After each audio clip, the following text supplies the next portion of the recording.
Hello, everyone. How's it going? Okay. Hello, Lynette. Hello, Steve. Good Hello. evening. Hello. Good evening. Good evening. Peter, Stephen, Anne, Yes, Deb, hello. Richard. and Richard should be joining us. He's, And who's 100526161? Ah. Secret. This is Peter, who's the Secret. barber? Very nice. Thank you. What do I they did it charge Yes. all myself. Ah, Don't well done. look around the back. Can you manage with just the one ear then? It's getting the scissors out of my nose was the problem. What does it say? What does it say on the back? TUNC. Oh, right. Okay, right. Hey. Thank you. Mr. Anyway, York seems to be taking his time, but cool. Oh, we got the fibs and fables crowd in, so there'll be a lot of bad language tonight, Lynette. Keep an eye on them. Ooh, hey, it's adults only, so it's 16 and up, and if a parent brings their child, it's on the parent. We figure they know their kids, and it's up to them. Is that fair? Not fair? No, that's fair. Fibs and fables are a whiskey sipping crowd. You just got to be. It'll kick off. Well, I'll just go get my own whiskey. It'll be fine. I'll have mine later. Oh, there are two Lynettes according to this. Oh, two Lynettes. My God, one's bad enough. How are we going to cope with two? Well, I have a bigger screen that can see the gallery, but it doesn't have a camera.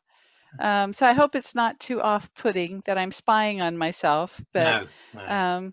That's basically. And the question is, do we want cameras on or off? It is up to you. You can. We like to see the audience's response. Of course, I don't want to see a blank name. You could have buggered off anywhere. You've got to. You've signed up for it. You've got to suffer. You've got to stay. That's it. We prefer to see your smiling or snarling faces, whatever. Oh, Peter's got his boat roof back. Ah, there we go. Hang on, No, I'm in a carriage on the Romney Hythe and Dymchurch Railway. Really? Yes. Yeah. It's a very small carriage. Oh, you're not there now? There's no. Caroline. Oh, I've got to say that's about the highest coronavirus area, because my mum lives about 10 miles away. You know, that's where this new variant is. The Margate variant. Yes.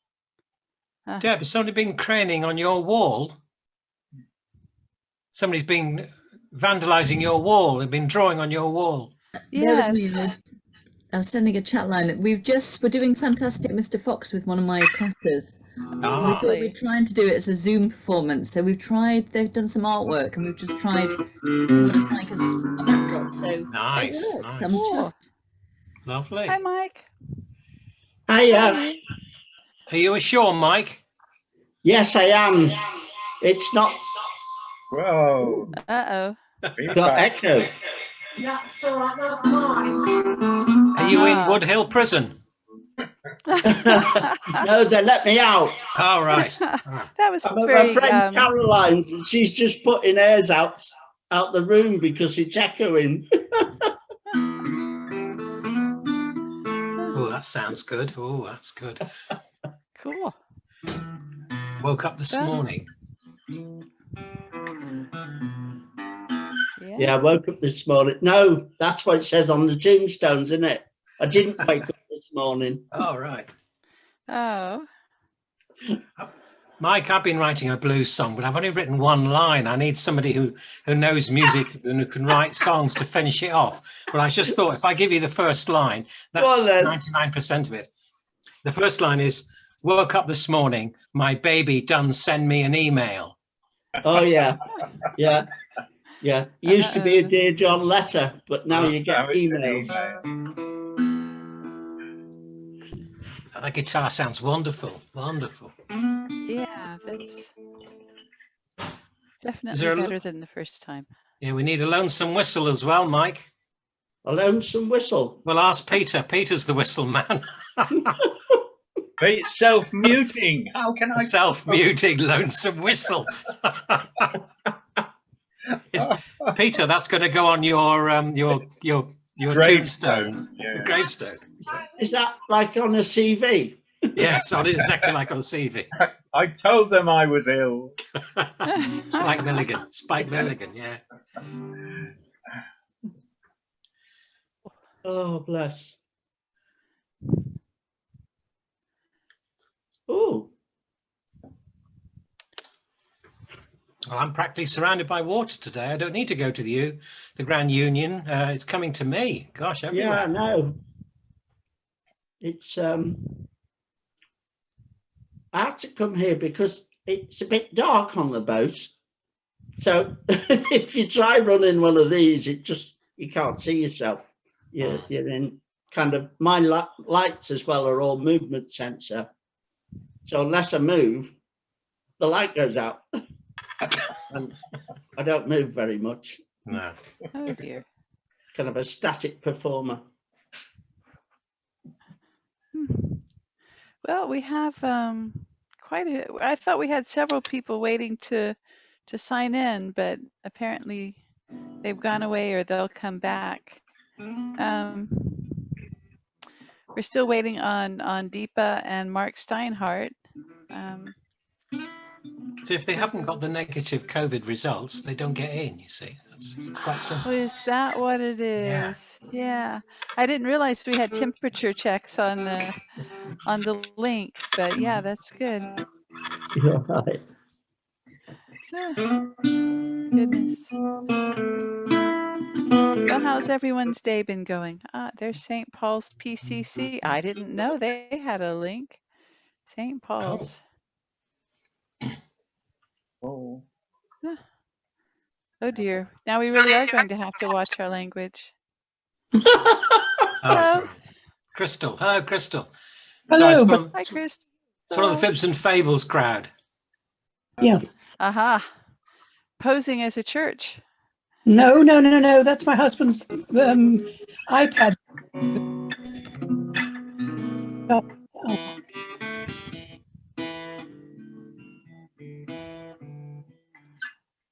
Cool.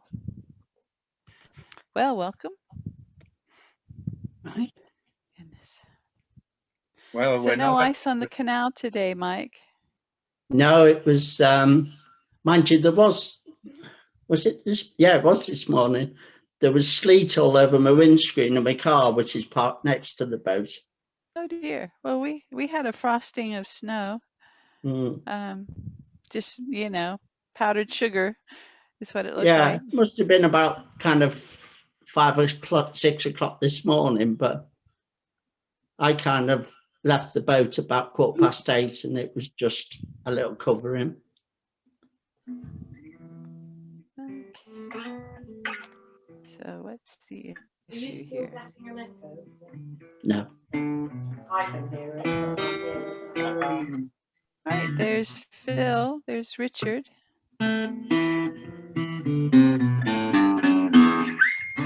Is that Amelia? Hi, Amelia. Welcome. Hello. Hello. Hi, Lynette. How are you? Are you here from Spain? Yeah, Cool. I'm from Spain, from the north. Can you hear me? Oh, welcome. Thank you. It's very nice to meet we're you. very happy. Yeah, it's nice to see you. You run a storytelling circle in the north of Spain. Is that what you said? Yeah, 2 years ago. It was called in Spanish Contamos Mucho, and we used to gather once a month, more or less. And yeah, I like it very much. Cool. But not right now. You can do it on Zoom like we are. Yeah, we stopped gathering 1 year and a half ago, more or less. And it is true that I miss it, but maybe one day I will recover the activity, perhaps in the future. And yeah, Zoom, it's a very nice option too. Excellent. We'll have some links in the chat, which I forgot to add, but we'll have some links in the chat for some other storytelling groups that you can join on Zoom if you're interested. Okay. We have, yeah. we have storytelling at the Feast of Fools, which in February is going to have Daniel Morden, which is just an amazing storyteller. I don't know if you've heard of him, but No, he's I just don't. fantastic. Yeah, I But, think yeah. I read something about it. So yeah, I think I will join the activity too. Oh, excellent. Cool. Well, hello, Eliza and Edward and Sharon, who are hiding behind their happy faces. Hi, how are you? Hiya.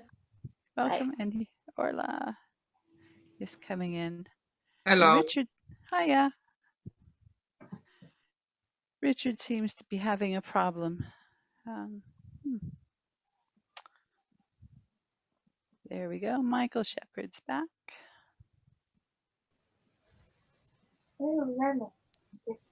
Sorry. Hello. Hello, how are you, Helen? I'm fine, thank you. Are you? Yeah, good. Welcome. Thank And you. there's Phil. My, Hi, Phil. my sister recommended you, so I'm hoping she's joining us as Oh, well. wonderful. Absolutely. Yeah. Thank you. Well, we're happy to have all of you. We're just waiting for everyone to come in. And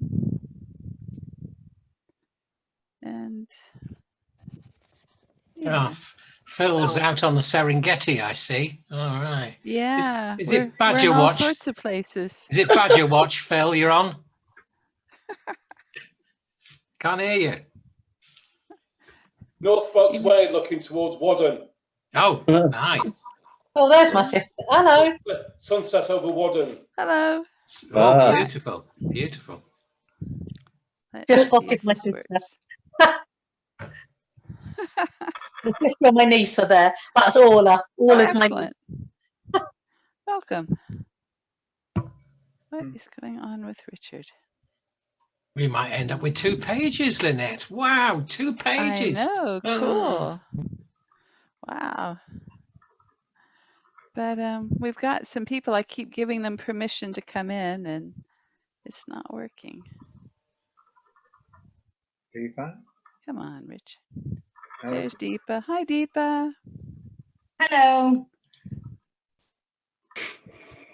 And Gina. Hiya, Deepa. How are you? I'm good, thanks. How are you? Yeah, good. Welcome. We've got a good crowd tonight, looks like. Yeah. See, Michael's just turned up. Michael, will you be cooking your tea tonight during the show? We can see you eating baked beans on toast, you know. I turn the video off when I eat now. Just spare you.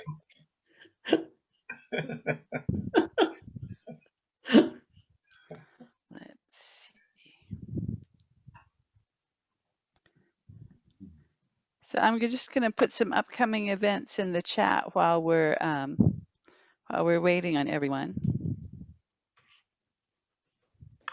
On the 31st of January, we'll have a special edition of Tales Tattled and Told at in conjunction with the Story Words Festival. It's all going to be on Zoom, so just go to our Facebook page to find that.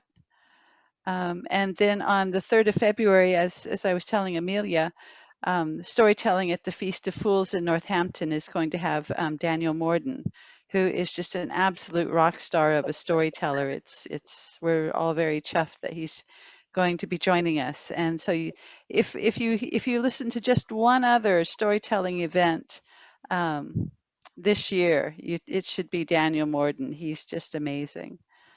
And then oh, sorry, go ahead. No, it's the only storytelling event this year, Lynette. Well, there's ours. Ours, apart from ours. There's this one. There's the 31st of January with Stony Words. Oh, Richard York is in the house. Yay. We finally made it after the 5 attempts. Hello, yes, what was going on there? The machine wasn't behaving itself. Shame on the machine. Aye. The coconuts were in the wrong position. They're right now. Well done, Richard. Oh, Steve, I hadn't realised that. I'll get them lined up differently next time.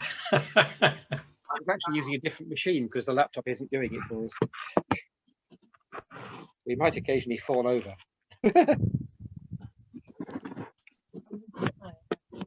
Yes.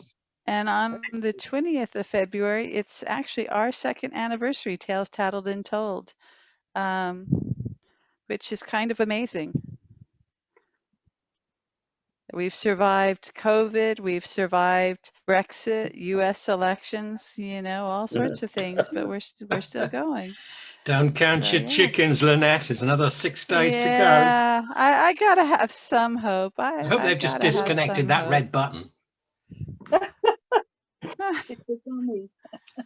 Well, yeah. Hello, and there's PJ. Hiya.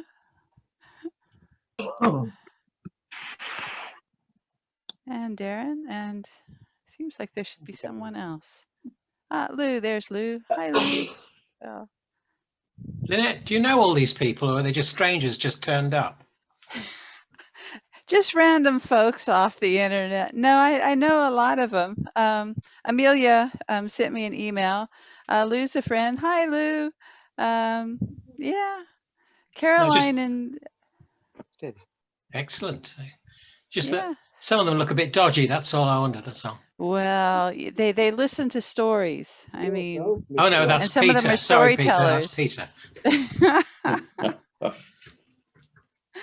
So, yeah. Mark Steinhardt has not joined us yet. Oh, yeah. Oh, dear. Where is he? Oh, dear.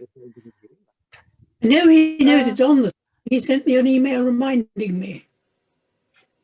Yeah, so I'm sure he'll be here in a minute. I'm sorry, we're getting a slightly late start, which, we've gone to the second screen. Woohoo! Whoa, whoa. What's going on here? Yeah. Who have we got next door? Yeah. I think it's the same people twice. It's Sarah. God, there's 2 Peter Boyces. My God, isn't one enough? We got... They're copying me. They're all putting on a second screen. While we're all here waiting for a moment, can I just ask, what makes Daniel Morden so good? I'm very new to all of this, so I've never heard of him. What makes him so good? Yeah. He is just an amazing performer.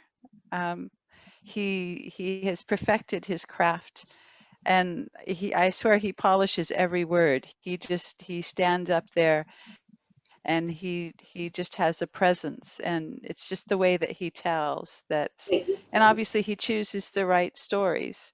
You have to see him to understand, but I would say he's one to see. I reckon if you hit it hard with a hammer, you bury it in then it's wiggle like that.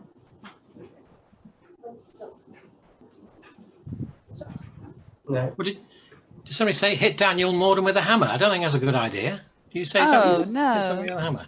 All right. I've only ever seen Daniel perform with like musical accompaniment. What? Perform solo as well, because I've seen him like with the Devil's Violin, the kind of the 2 musicians that often tell with him. I've never heard him just tell just on his own. I've always had a kind of musical background. He was one of the first major storytellers I heard at the International Storytelling Festival in Jonesboro, Tennessee. And I was just starting to get interested, and he was fantastic. It was an audience of several thousand people, and he held everyone's attention from the stage. And there's the voice. So yeah, the voice and the presence and the wicked sense of humor. Absolutely. Deepa, did you see the answer I sent you? You asked me a question and I sent you an answer on the chat.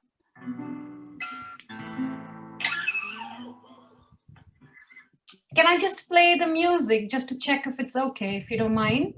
Yeah, go ahead, because we're still getting organized. So go ahead and play it, and everyone can tell us what they think if they can hear it properly.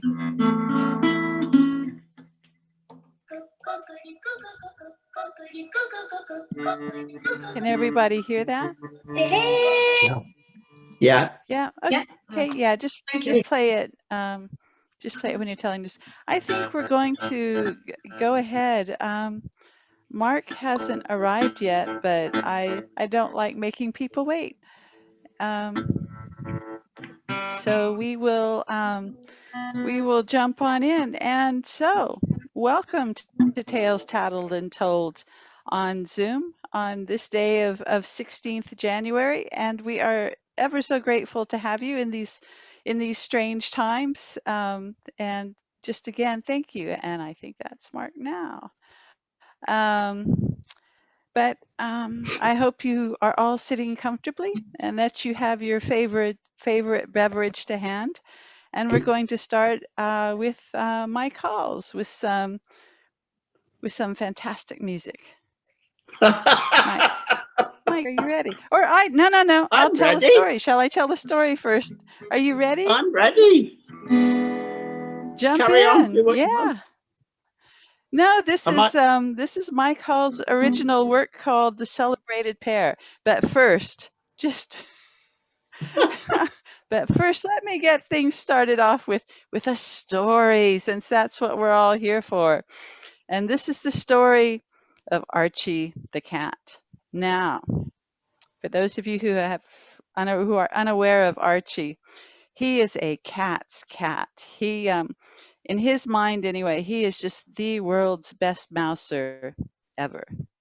And he patrolled the Smith house of Milton Keynes diligently. There would be no mouse in his house. And so one day in the kitchen, there was this fat little mouse in the corner, and he pounced. And he snatched up that mouse, and the poor little mouse went, "Oh, no, please don't eat me. I am a great and powerful wizard. I will grant you wishes." And Archie thought this was so hilarious that he just fell all over himself laughing. And the mouse escaped. Ooh. Archie, he just couldn't have this. His reputation was on the line, and he went tearing through the house looking for that mouse. And if he had to knock over some red wine onto the white carpet or tear down some curtains, it just didn't matter. And in a few days, again in that corner of the kitchen, there was the mouse, and he pounced. And again the little mouse said, "Oh, no, please don't eat me." And Archie said, "Yeah, I know. You're a great and powerful wizard. You will grant me wishes." And the mouse said, "Yes." And Archie said, "Fine. Make me a fish pie." And the mouse blinked. And then he shrugged. And then he said, "Ka-bing." Well, that evening when the Smith family came home, they found waiting for them on the kitchen table the most amazing, large, fragrant, and lovely fish pie. And everyone was so happy that they didn't have to do the cooking that night, that they didn't really ask where it had come from. And so they laughed, they talked, they ate, they had a wonderful evening. And it wasn't really until the next morning that anyone thought to look around and say, "Well, hey, where's Archie?" Yeah, where's Archie? Be careful what you wish for.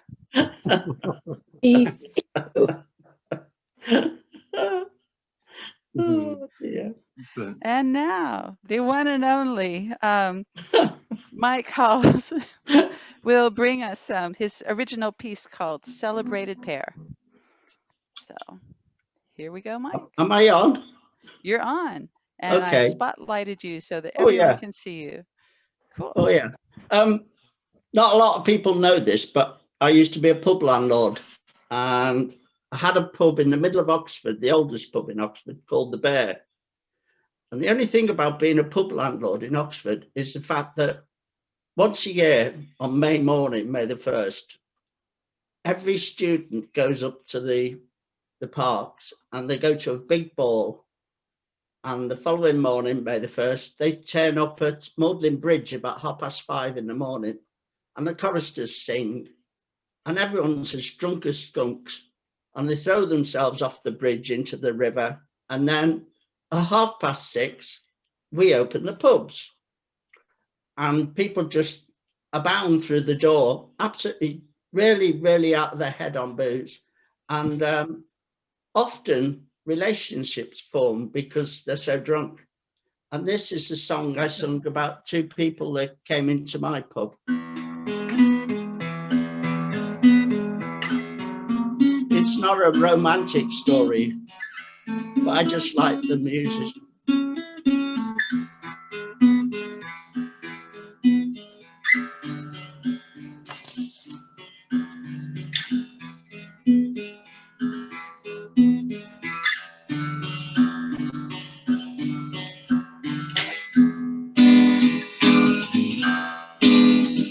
I met her in the springtime, like the first of May, a vision of delight to me, every little way. Her hair was like a beautiful, eyes like deepest pools. We jumped together off the bridge, near of Oxford School. We caught it in the Ouija, King John's and the Bear. In any pub opened up, we were to celebrate it fair. On the benches in Blue Bow Street, there are for all to see. It's where we failed to prove our love, Oxford girl and me. Yes, we caught it in the Ouija, King John's and the Bear. Any pub that opened up, celebrated fair. We stayed up through the summer months, we could not be apart. But on the day we sobered up, well, it almost broke my heart. My hair was like a burned out field, my eyes like molten snow. How the hell she ever fancied me? No, no, no, no, no. Just we caught it in the Ouija, King's Arms and the Bear.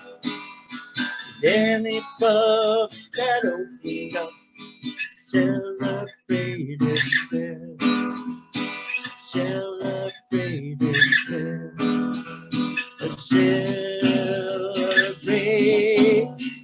fair.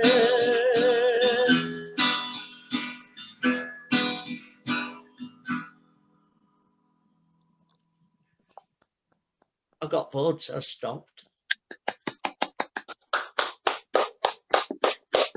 Thank you. Most excellent. Thank you, Mike. That's Mike Halls from Milton Keynes, who does a lot of fun and quirky music. Do you have any upcoming gigs or online things you'd like us to know about? No. Merchandise to sell? Okay.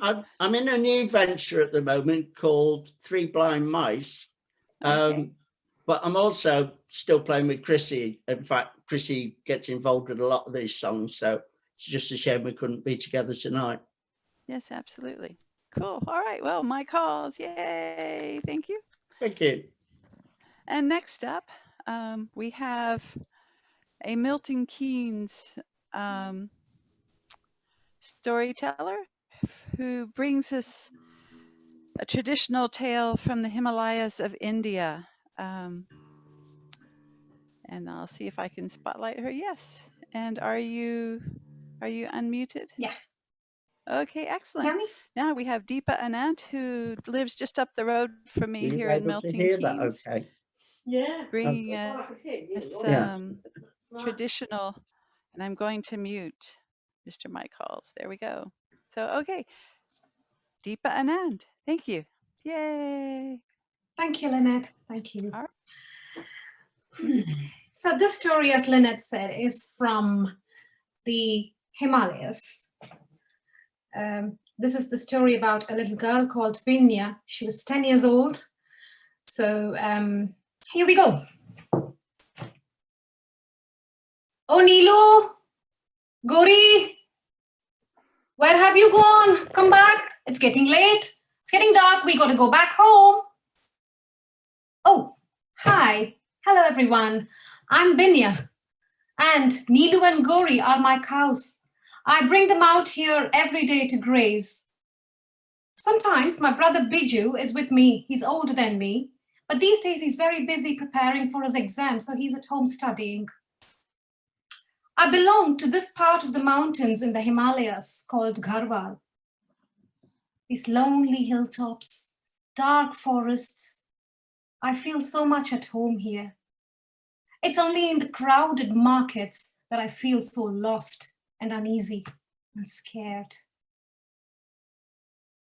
I think these cows also prefer me to Biju because I let them wander away. I'm a lot more liberal with them. Sometimes they lead me into some distant valleys, and I love exploring this area. And did I tell you that this is also a very good holiday spot for holiday makers? A lot of them come here and have picnics. And it was one such day I had taken my cows out to graze, and I could hear a lot of laughter and chatting. I just wanted to have a closer look, so I was peeping from behind a tree. There was a group of people who were having a picnic, couples, husband and wife. Something caught my attention. It was blue in color. It was just spread on the ground like a big flower. I wanted to have a closer look. I walked closer. Without realizing that, the group had all started noticing me as I walked closer to them. One of the ladies in the group saw my pendant, my leopard claw pendant that I was wearing. She took an instant liking for it, while my gaze was fixed on that blue thing. I went closer. Oh, it was a blue umbrella. So beautiful, so beautiful. I had never seen anything like that.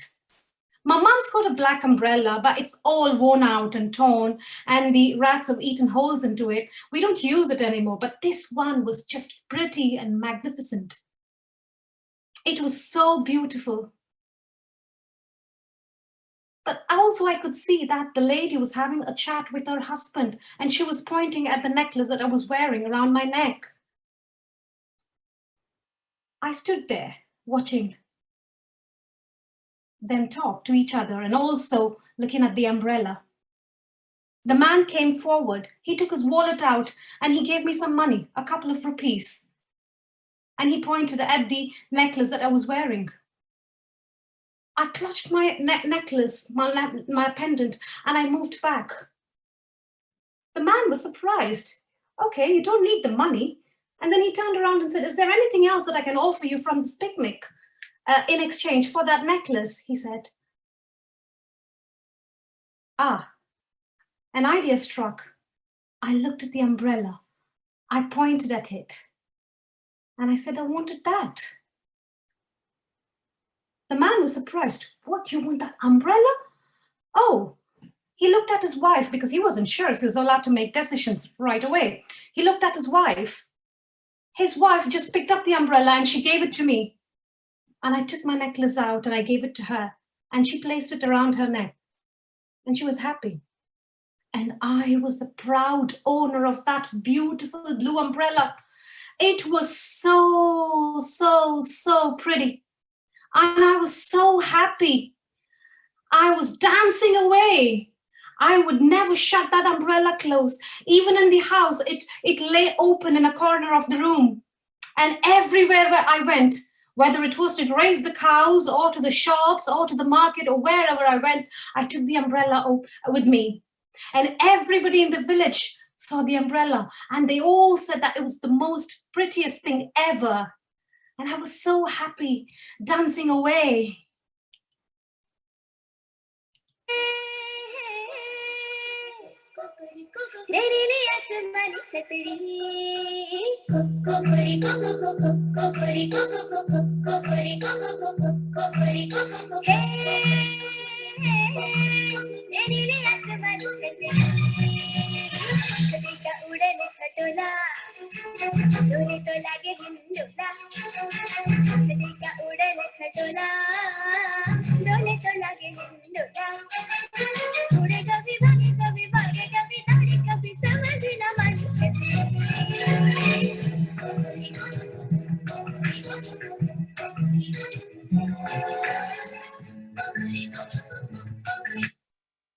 I was so happy. I was so much in love with that umbrella of mine. But if there was one person in the village who was as fascinated as I was with the umbrella, it was Ram Bharosa, who ran a tea shop on the Terry Road near the bus stop. A lot of people visited his shop to have a hot cup of chai or buttermilk or some snacks. It was a good meeting point for the villagers. It was like the modern day cafes, coffee shops. And every time my brother Biju and I had some spare coins, we would stop by and then buy some toffees for us. He was so fascinated by the umbrella. He asked me so many questions. He asked me how I got it, where I got it from, and lots of other questions. He even went into the market the next day to see if he could buy something similar. He looked high and low, searched as much as he could, but he couldn't find anything like that. He came back disappointed. And then he tried to offer me some money in exchange for that umbrella. I said, no, I will not give it. Give it up. It's mine. And day by day, his fondness for the umbrella grew into greed. He was desperate for it. He had employed a boy called Raja in his shop during that season to help him out with the extra work. And this boy saw how desperate his master was for the umbrella. So he offered to steal it from me, for him. And the master promised him some money. My brother Biju and I fought it out. It was a huge battle. It was a huge battle. We fought it out. At the end, we won. The umbrella was still ours. But at the end of it all, everybody in the village got to know about the evil plan that Ram Bharosa had hatched to take this umbrella away from me. He had tried to steal this umbrella away from a little girl like me. He lost his respect in the village. People stopped visiting his shop. Raja had left too. So it was Ram Bharosa all the time, alone in his shop, just listening to the constant hissing of his kettle, waiting and waiting. There was no business, but somehow he had some savings in a bank in the village, and he had to dip into it. But that was such a terrible thing, to dip into your savings. He slowly started realizing his folly. He thought he had been so silly, trying to steal the umbrella. How uncouth, he thought. He felt guilty. Every time I passed Ram Bharosa's shop, I would shut the umbrella close and I'd try to look away. And only when I was convinced that I was out of sight, I would open the umbrella again. But slowly, I started feeling bad. I could see how lonely and dejected he was. But I was trying to reason it out with myself. What can I do? He was jealous. He wanted to steal it from me. It's no fault of mine. But I started thinking, did the umbrella matter more to me than people? Am I not in some way or the other responsible for his condition? I was guilt-ridden. I felt bad because I knew Ram Bharosa felt bad too about his actions. One day I was walking past his shop. I had a spare coin, so I stopped and went into his shop, shut the umbrella and placed it on the bench. I went to him. He was surprised because it was nearly 2 weeks since anybody had visited his shop. He was surprised. He thought probably I had just come there to tease him or probably tell him off even further. But I gave him this coin and asked for a toffee. He was suspicious. He took the coin from me and looked at it from all different angles, up and down. And once he was convinced that it was a genuine coin, he put it in his drawer and gave me the toffee. And I took the toffee and I left. I left and I started walking back home. Ram Bharosa came running after me, huffing and puffing. Benya, stop, stop. What have you done? You left the umbrella in my shop. At that point in time, the umbrella belonged to both of us. I said to him, you keep it. He was puzzled. But Benya, what will the people say? They'll say, I tried to steal it from you again. It's yours, Benya. And besides, it's the most beautiful thing ever in this village. I said, yes, true. But an umbrella is not everything. And I walked away. There was nothing between me and the open sky above. I felt so light and relieved. I was happy. The next day, Ram Bharosa left the umbrella open in front of a shop. People slowly started visiting his shop, forgiving him. A gift from Benya, he says. It was now the villager's umbrella. It belonged to everybody in the village. Anybody who wanted the umbrella could borrow it for a couple of hours or so, but they all made sure that they gave it back to him. Everybody was happy. Ram Bharosa was happy and I was happy. I am happy. And this beautiful bear claw pendant, it's even more luckier than the leopard claw pendant that I used to have. Do you know where I got it from? It's a gift from Ram Bharosa. Thank you.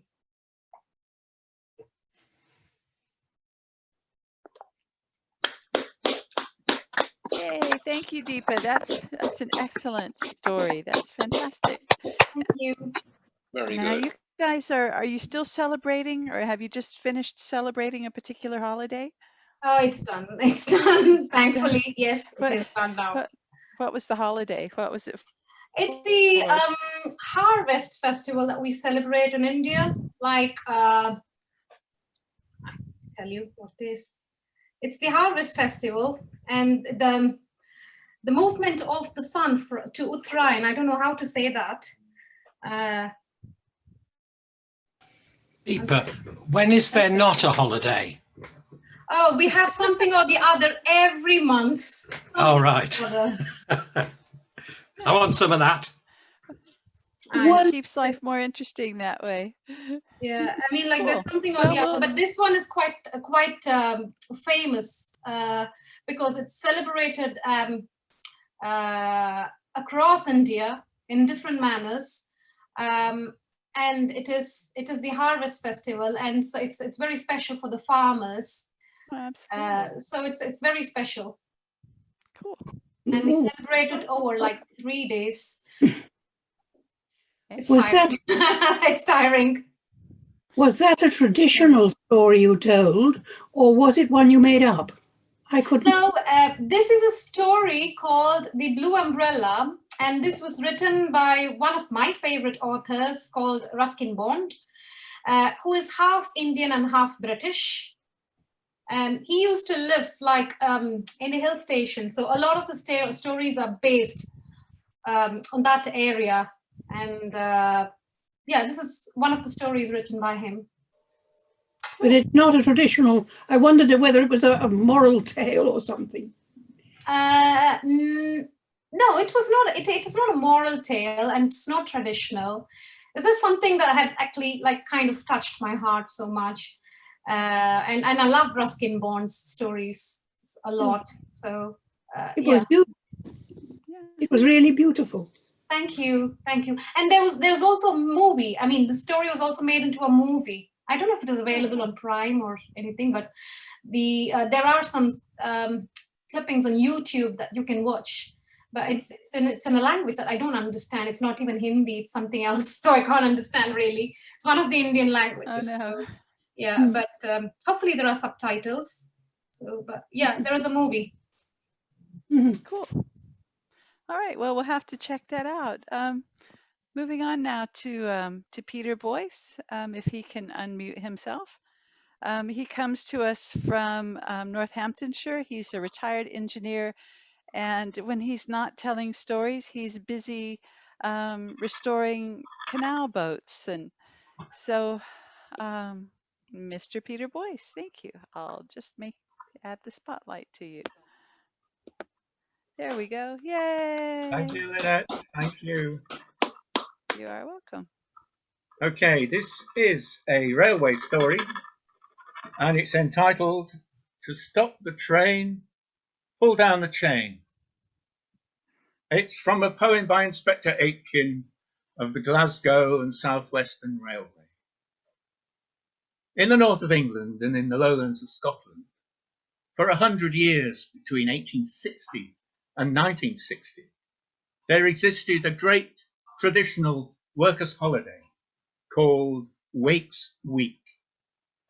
It arose out of the annual close down of mill and factory for maintenance and climbed to its peak at the turn of the 20th century.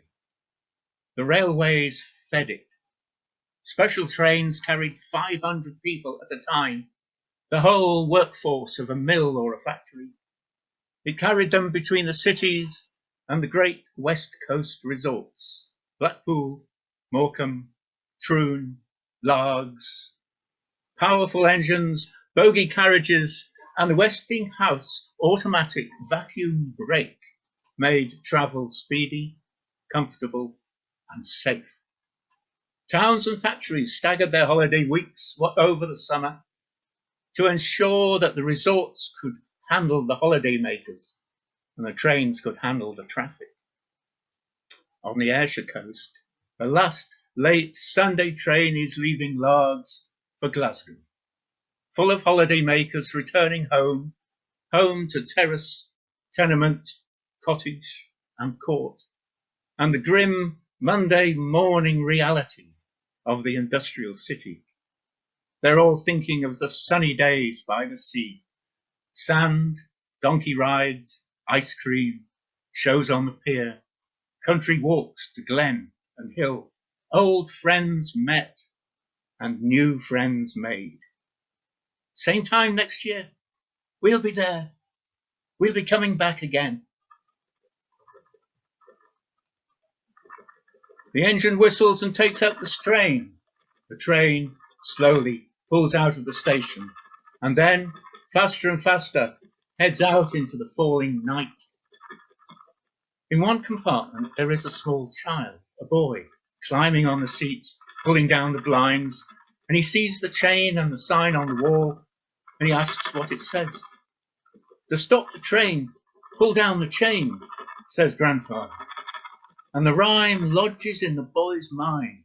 He repeats, "To stop the train, pull down the chain. To stop the train, pull down the chain." To the initial amusement and final annoyance of his fellow travellers. "Wheest now, laddie," says his grandfather. And the boy stops. He keeps repeating it in his mind. Now clear skies turn to black, and a storm builds up. Rain falls, torrential rain on the hills, and marshes turn to lakes, gills turn to rivers, rivers turn to raging torrents. Outside wet and wind, and inside snug and warm. Steam heating and plush seats in cosy compartments. The buzz of conversation dies down. The last old story is told, and the passengers fall asleep as the train thunders on into the night. All sleep except for one restless little boy. And unseen and unknown to anyone else, he reaches up and he pulls down the chain. A moment's pause, and then all are woken by the whistle's shriek. The emergency brake valve is triggered, the vacuum comes off, the brakes go on, steam is shut off, steel wheels lock onto wet steel rail. The whole 200 tons of train slides up the track. Smoke rises and sparks fly, and it comes to rest with the front wheels of the engine resting over the first cross tie of the great wooden bridge over the river. Who pulled the chain? The cry goes up. The guards and the punch man walk the train. The boy is silent and the least suspected. Outside in the storm, in streaming overcoats, holding swaying lanterns, men check track, wheels, drawbars, chains, hoses, doors, all correct and in order. They are joined by a railway company director from first class. It's all fine, sir, it's all fine. Heads crane out of windows, regardless of the rain. Then a rent in the clouds, a tear in the storm. It lets the moonlight shine down, and it shines on a torrent of raging floodwater carrying uprooted trees. The bridge, the great grey wooden pile of beams and struts, it's gone, swept away by the flood, piled up with bent rail and broken cross ties, torn away from the very place where the engine stands, still and safe.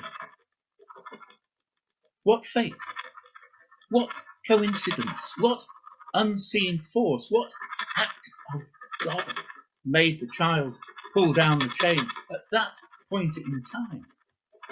A train travelling at 60 miles an hour covers nearly 150 yards in 5 seconds. 5 seconds later, the whole train would have been in the flood. 5 seconds earlier, all would have seemed in order, and the train would have proceeded only to fall into the river. And now, great steel beams reach over the place where the wooden bridge once stood. Modern trains cruise the lines, and they all carry the automatic passenger-operated emergency brake. But remember, it's only for emergencies. Thank you. Very good. Thank you, Peter. I have actually pulled the chain by accident. Have you? I stopped the train. I didn't know it was our first visit to Britain, and I was trying to figure out how to open the door to the toilet. And there was it was a purple lever, and I pulled it, and then I went and did my business, and the engineer came and said rude things and bloody tourists. Did the train stop? Yes. Did she stop? It Yes. did stop, yes. Did you pay the penalty? I did not. No, No? he grumbled and laughed. I didn't even know it was me until somebody else told me the purple lever stops the train. It doesn't open the door. But yeah, thank you for the story. That's wonderful. Well, it used to just ring a gong by the engine driver's ear when it was first set up, and he had to decide whether it was real or not. Mm-hmm. But with automatic brakes, it worked automatically. Wow, you'll be happy to know it does still work. And thank you so much for that story. Yes, I've been hearing that scratching noise. Everyone, but Peter and I have been muted, so maybe it'll go away now that we're switching over, because we are now going over. And thank you again, Peter. But we are now switching over to Mark Steinhardt, who is a veteran of storytelling in the Bedford area, goes to schools and does all sorts of fun stuff. And so now he's here to share with us. And it's your crew from Fibs and Fables that's come to join us tonight too, isn't it? Yes, yes. Most excellent. All right. Well, it is now your turn. So let's see. Are you spotlighted? No. Am I unmuted? I think I am. You are unmuted, and let me Okay. just see. It looks like you're spotlighted. Does everyone else just see him, or do you see the gallery view? Let's do this. Sorry, while we work things out. There we are. Right. And okay. While you're doing that, me... this is the first time I've had this expression, a veteran, used. Did you meant old, didn't you, Lynette? Really? Not at all. I meant experienced. All right.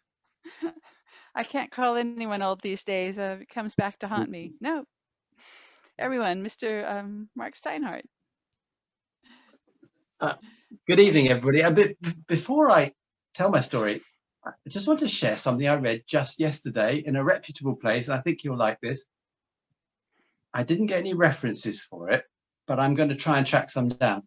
Apparently, anthropologists have found, analysing the language around campfires of hunter-gatherers in Botswana and Namibia, have found that 80% of all the talking around the campfire in the evening is stories. 80%. In the daytime, of course, it's all practical stuff, but at night, it's almost all stories. I thought that was rather wonderful. So I'll try and track down the reference to see if it's really, really true. I hope it is. It was a reputable place. Anyway, on with my story. This is my only sort of Steve Hobbs style reminiscence story that I do. And it is absolutely entirely true. It tells the tale of a really memorable evening. I was in my late teens, and I was on an interrail holiday, and this would be the early 70s. My first one, and the one I did on my own, and by far the more memorable. Always best to travel on your own. 4.5 weeks all over Europe on one ticket. And of course, because I've been earning money to pay for it before the holiday, it was pretty late in the season, sort of late August and early September, my 4 weeks, 4.5 weeks. And so, of course, by the end, you pretty much run out of money.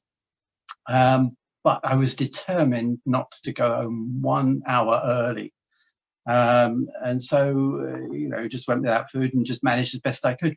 There were nights when I actually took train back and forth between 2 cities just to get some sleep. Anyway, one evening I arrived in Florence. It was dusk, and the station concourse was half deserted. It was the fag end of the season and the fag end of the day. But as I left the station, I was immediately accosted by various young hustlers trying to make me come and stay in their parents' little guest house or hotel, desperate to fill the rooms that late in the day, no matter for what amount of money. I said, no, I'm sorry, I've got no money left. My intention was to go and find the local park, and usually down by the duck pond, you can find a bit of shrubbery to get some sleep. And I expect they're a bit more zealous these days, but in those days you certainly could. And but one young lad, about my own age, followed me and kept shouting out how many lira for a wonderful room, and the price got lower and lower and lower. And in the end, it was so ridiculous. I said, all right, thank you, I'll go with you. And he took me just one of the central squares of Florence, and took me into this sort of rather grand little hotel, sort of faded glory, kind of thing. And I had to give up. Inside it was rather dingy, and I had to give up my passport at the desk. And you think, oh, what's this going to be like? And he took me upstairs, and it was astonishing. The room was 4 times the size of what I was expecting. There was a magnificent double bed with crisp white sheets and sort of brass pillars, turned brass pillars on the corners, and they twinkled in the light from the chandeliers above. There was a huge enamel sink, all crackled like an ancient painting, and big brass taps and sort of trickles of green copper color running down from the taps into the sink, and 3 or 4 huge windows, tall, narrow windows, floor to ceiling they seemed to me, with heavy brocade curtains held back with golden ropes. But in the summer, of course, they were permanently back, and it was just long, thin net curtains dangling over the windows. Well, of course, as soon as you've shrugged off your heavy rucksack, suddenly you feel, lovely. And you want to go out and you feel a surge of energy. So I went out, and I needed to get something to eat. So I went out, and any of you who've been to Florence, you know what it's like. You go around any corner, you go, oh my goodness, look at that. And you've seen it all in books, and so you go around another corner, oh my goodness, look at that. And every corner you turn, there's another astonishing architectural site, all beautifully lit up, and very few people around. I found a place to sell me a bit of pizza as cheaply as possible, and that sort of half filled the belly. And then I bumped into 2 young American women, and they were in ecstasies over some ice cream. I said, you've got to go eat this ice cream. It's astonishing. The best ice cream in the world. It's Vivoli's, around that corner, around that corner. So off I went. There were quite a little crowd at Vivoli's, considering the streets were almost empty. The conceit was that the Italians make the best ice cream in the world, the Florentines make the best ice cream in Italy, and Vivoli's makes the best ice cream in Florence, ergo, it's the best ice cream in the world. And I was prepared to accept it. I bought a little tiny tub with 3 or 4 flavors and a teeny weeny spoon to savor it.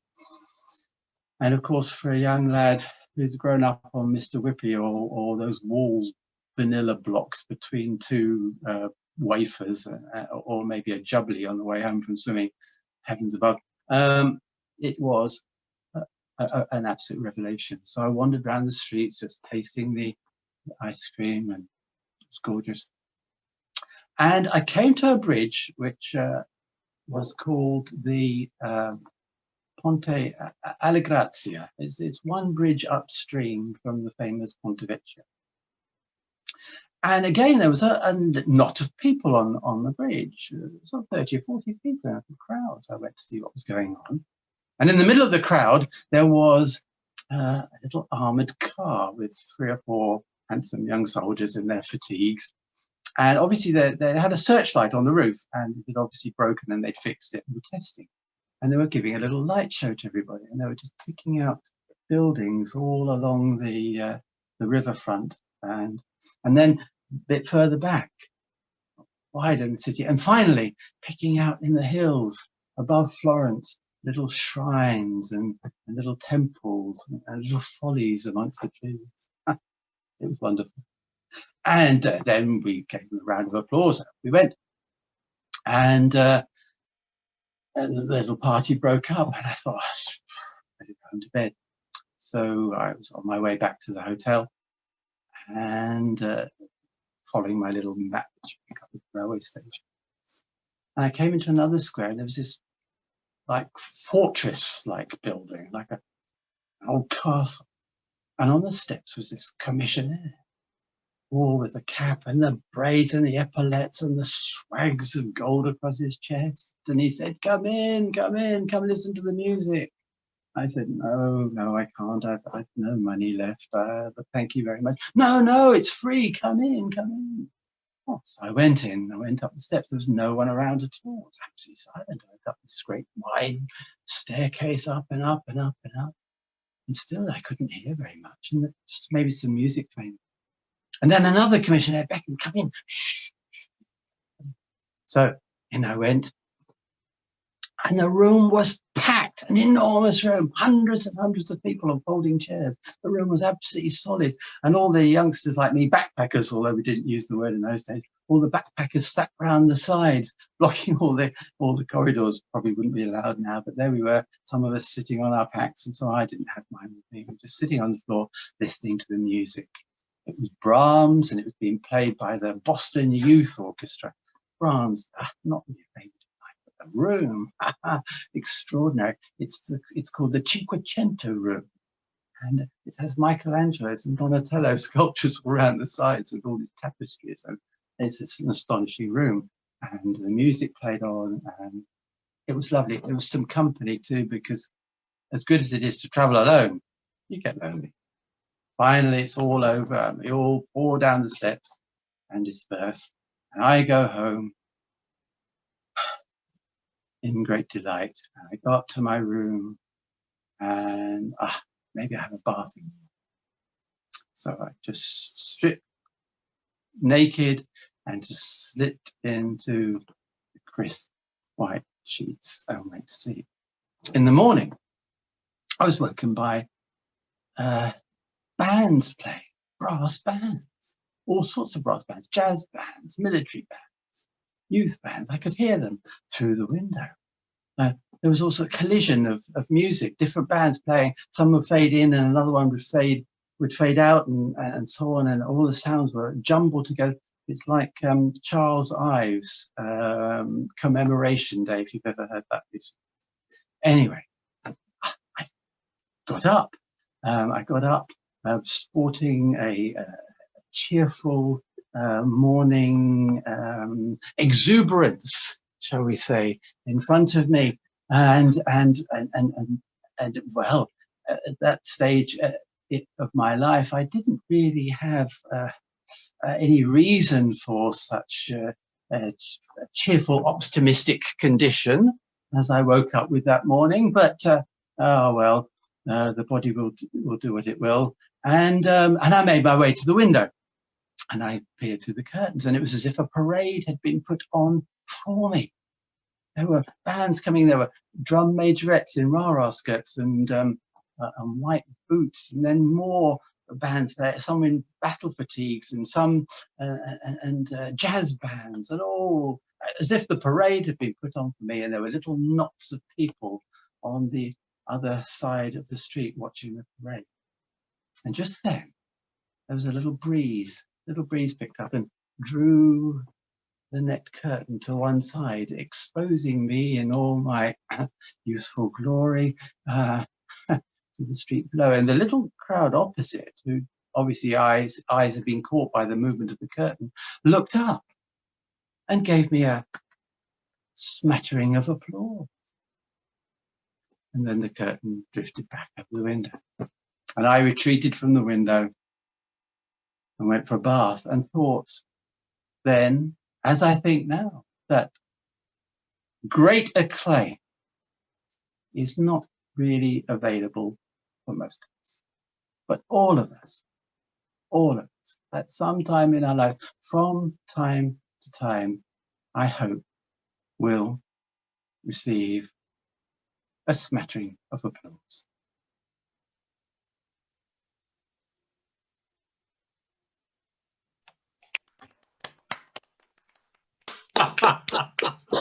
Oh, that was superb. Brilliant. Very good. Brilliant. There you go. Thank you, Mark. That So was, I got it. I got the smattering of applause. I got it. You did. Yes, you did indeed. What exactly were they applauding, Mark? Well, that's the thing. The applause possibly was ironic. All right. But I like to think it was just a small smattering of applause for me in my youthful optimism at the window. Better applause than Rotten Tomatoes, definitely. Most excellent. Well, now we come to Mr. Stephen Hobbs, who is a co-founder of Tales Tattled and Told, 2017 Bard of Stony Stratford, and an all-around interesting person. And he's going to finish out this interval for us, and then we'll have a short break. But ladies and gentlemen, Mr. Stephen Hobbs, thank you. Yay. And I shall make you spotlighted now. Aha, there we go. Thank you, Lynette. Thank you. Good evening. Entirely coincidentally, I have two stories for you tonight, which are set in Italy. Italy is a magnificent country, and the longest river by far is the River Po. It's 400 miles from the Western Alps to the Adriatic, where it empties its waters. But it takes its time over that journey. It meanders this way and that way. And it's created a great river valley where a third of the Italian population live and 40% of its economic output comes from. There are many fine cities in the Po River Valley: Milan, Turin, Moderno, but for every city that you have heard of, there are 1,000 villages and towns you have never heard of. One, for example, the village of, well, to be honest, it doesn't have a name. And it's strange that it doesn't have a name, because if you were to give every Italian a pencil and ask them to mark where this particular village is in the River Po Valley, the resultant work would look like an ant's nest. So keen is everybody to claim this village. And the reason they claim this village is because it's the birthplace of wonderful stories about two men. The two men are headstrong, opinionated, the sort of men who carry their fists with them everywhere they go. And they are not friends. One of the men is Pepone, who is the communist mayor of the town. And the other man is Don Camillo, who is the Catholic priest of the town. Now, Don Camillo is not a stay-at-church priest. He's got a bicycle. He goes everywhere and he knows what's going on. He knows the sins that have been committed often before the parents know about it. And he does something about it. And once, when he was watching the harvesting, he noticed that the rich landlords were taking advantage with unseemly behavior of the rather attractive young ladies who were working for them. Don Camillo did not like this, so on the Sunday he thought he would raise it at the local church. He was talking about something simple, about being charitable to your neighbours, and out of the corner of his eye he noticed on the front row, no less, one of those rich landlords. Well, he was going to give him a piece of his mind. But first, he took a cloth and put it over the crucified Jesus. And then he went up to the landlord and spoke his mind. Well, the landlord had never heard such language, nor had the congregation. And in fact, one or two of them looked up, fearful of the roof that might fall down. And Don Camillo did this again the following Saturday, when he noticed in the front row, again with complete effrontery, a local politician who was in secret a communist was sitting there.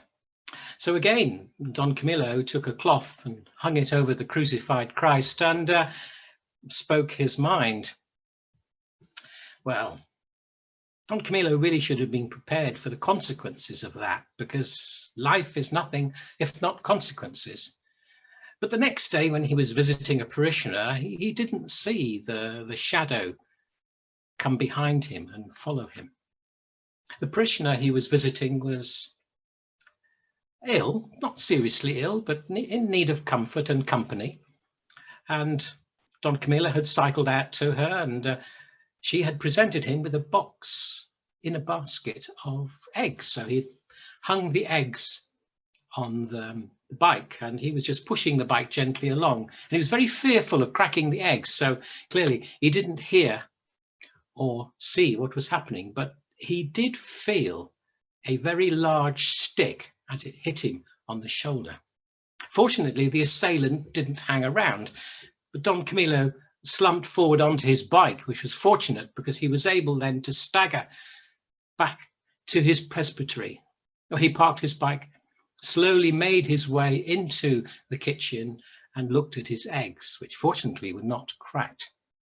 And then in great pain, he went into the church. He put his hands together and knelt down at the altar to confer with Jesus, as he always did when he was in some sort of doubt. "What should I do?" he asked. "Well," said Jesus, "in my experience, water and oil rubbed together will be perfectly adequate to ease your pain. But of course, you must forgive the person, because that's the very nature of it. I understand what you're saying, but," said Don Camillo, "in attacking your minister, this assailant has actually attacked you." "Now, Don Camillo," said Jesus, "you still need to forgive them. Did I not forgive those who nailed me to a cross? If I can do that, you can do that. But Jesus, if you let them get away with it, it'll only get worse. The next time, they'll crush my head on, and that'll be your responsibility." "Don Camillo," said Jesus, "I fully accept that responsibility. You have to forgive them. Now let it go." So Don Camillo agreed to let it go, but not in his heart. In his heart, it stuck there and festered, and he wanted to do something about it. He wasn't going to forgive this person. He wanted revenge. But then, who knows when revenge can take place? Is it going to be today or tomorrow? And then he forgot about it. And one Sunday he was there listening to confession when he drew back the curtain, and who was there before him but Peponi, the communist mayor. "Go with God," said Don Camillo. "And when was the last time of your confession?" 1918, said Peponi. "Ah," said Don Camillo, "that's 28 years ago. I expect in that time you have committed a great number of sins." "One or two," said Peponi. "For instance," said Camillo. Well, a couple of months ago, I hit you with a big stick." "Well, that is a very grave crime," said Don Camillo. "In hitting a minister of God, you are actually hitting God." "I don't think so," said Peponi. "When I hit you, I didn't hit a minister of God. I hit you as a political opponent. So it's a bit different. But I do regret what I did, and that's why I've come to confess about it." "Any other sins that you may have had in the meantime?" "Well," said Peponi, "one or two things. In truth, there weren't many. There was bits and pieces. And in the end, Don Camillo felt that he could absolve him with 10 Our Fathers and 10 Hail Marys. But he did stand behind Peponi as Peponi knelt at the altar to begin his penance. Then Don Camillo went over to Jesus, the crucified Christ. He put his hands together and he said, "You're going to have to help me here. I want to crush his head." "No, Don Camillo, that is not possible.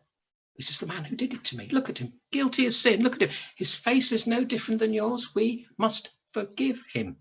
"Well, I am your servant. At least allow me to take that big candle over here and hit him over the head with it." "No, no, Don Camillo," said Jesus. "We have forgiven him. That's what you must do. And besides, you have to be honest here. You deserved it. You have used my church for political methods. So no striking. And just remember, your hands are built for blessing, not for striking." "I can never win an argument with you, Jesus," said Don Camillo. And he went and stood behind Peponi and listened to him. Then Don Camillo put his hands together. "Jesus," he said, "I know that my hands are built for blessing, not for kicking, but what about my feet?" "Don Camillo," said Jesus, "I'm warning you, just the one." Well, the one kick went in hard and swift, and Peponi accepted it. He sat up and said, "I've been waiting for that kick for the last 10 minutes, but I feel so much better now that you have done it." So do I, said Don Camillo. Jesus said nothing, but Don Camillo could tell that he felt happy about the situation too. Thank you.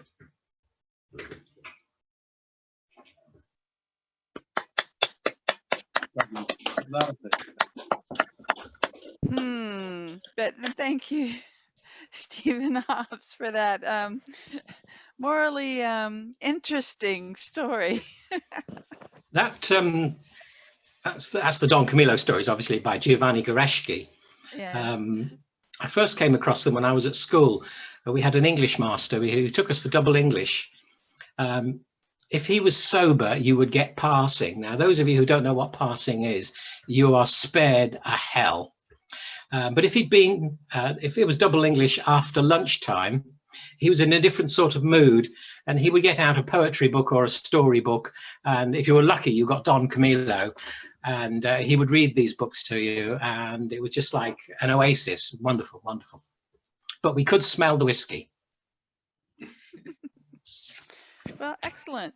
That is our first interval, and thank you for again for being with us this evening. We're going to take about a 10-minute break, which will bring us back about 8:50, I think. So please feel free to go get your beverage of choice and come back and join us again for another round of stories. Thanks. And you can unmute yourselves and chat amongst yourselves as you wish. We'll see you all shortly. Thank you.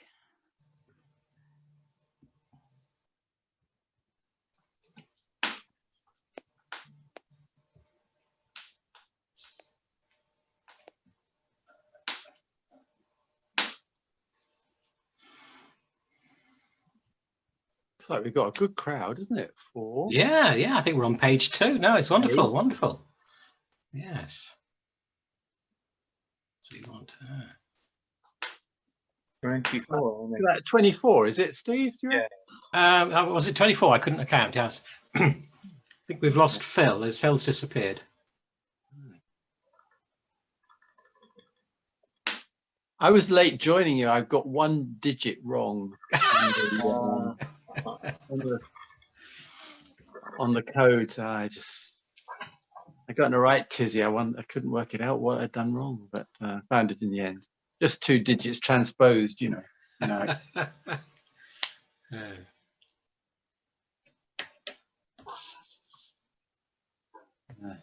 Poor Deb's heard that smashing of applause too often, probably.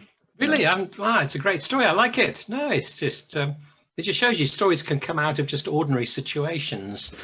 Yeah, you made it sound very magical, and yeah, it's very well described. I was there, Mark. I was there with you at the window.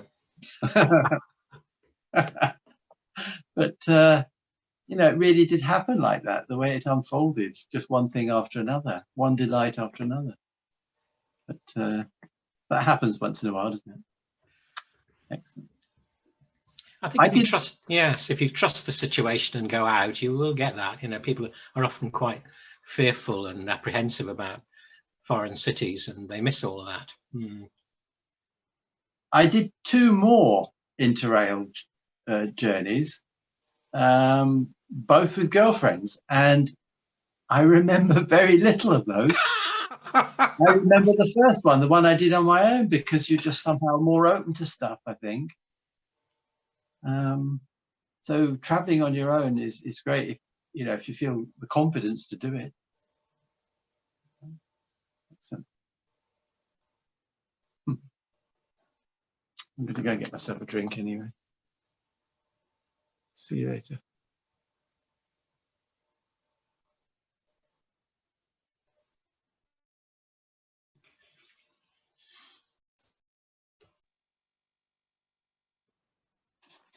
Hello, Richard. Hello.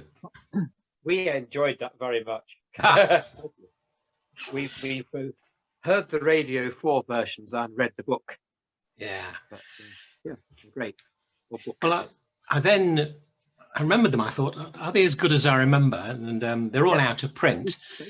But I thought I would order them. They just seem to reprinted them. All right. And this is it. And I wondered why it was called The Complete Little World, because the first one in Penguin was called The Little World of Don Camillo. And I read and I realized that when the English translators did the first Penguin book, they missed out the 3 introductory stories, which set the scene in the River Po, which are like a geographical setting. Because they don't feature Don Camillo, they ditched them. And of course, I was making sure to read everything. And it was when I was reading that, I came across the second story, which was the one about the 3rd telegraph pole. And I just loved that straight away. Yes. And I thought, so Don Camillo was put on, I thought, right, I'm going to deal with this one first. Because this one, some just grabs you straight away and you think, oh, this is just wonderful. And then I thought I'd come back and do the Don Camillos. I've got the first one. I've just ordered the next 4 from Bookshop, and they all arrived today. Oh, lovely. So too easy, isn't it? You just sit there and order it and the books arrive. I do like to go to Bookshop.org is great as well. Yeah. I think the one that we had, it was Charity Shop edition. It had little line drawings all the way through it. Oh yeah, they were the original ones. Penguins one were. Yeah.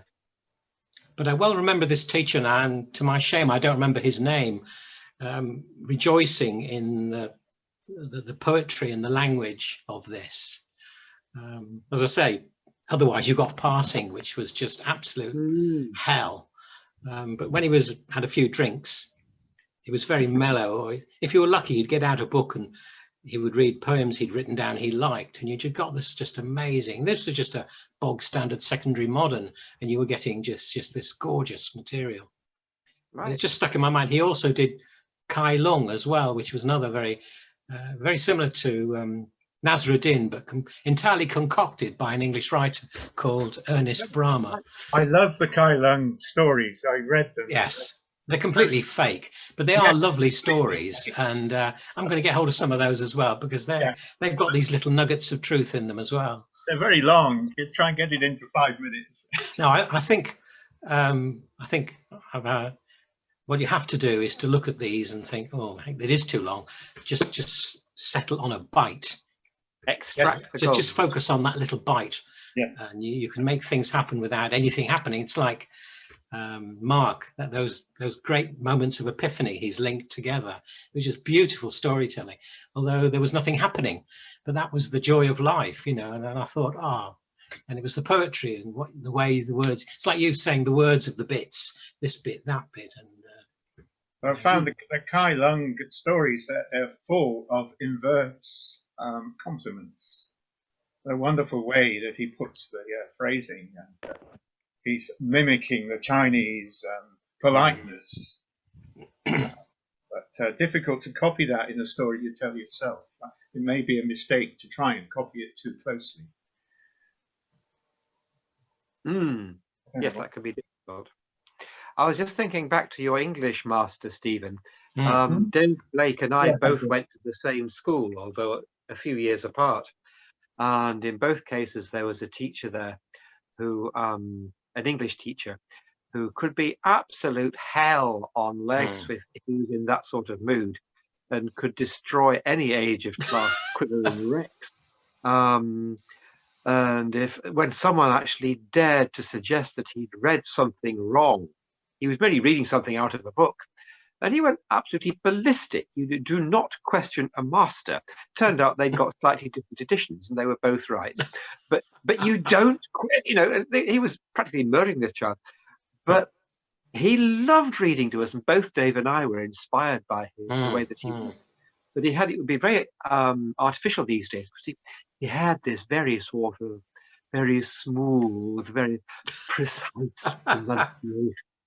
And very, very leisured, but it was wonderful. He really brought it to life. Yeah, sounds like the History Boys, doesn't it? That master there. Well, that came to both Liz's and my mind. Yeah. We were just talking about those Kowloon stories. When were they written then? 20s and 30s, I think. There were a huge number of them. How do you spell them? It's Ernest Brahma.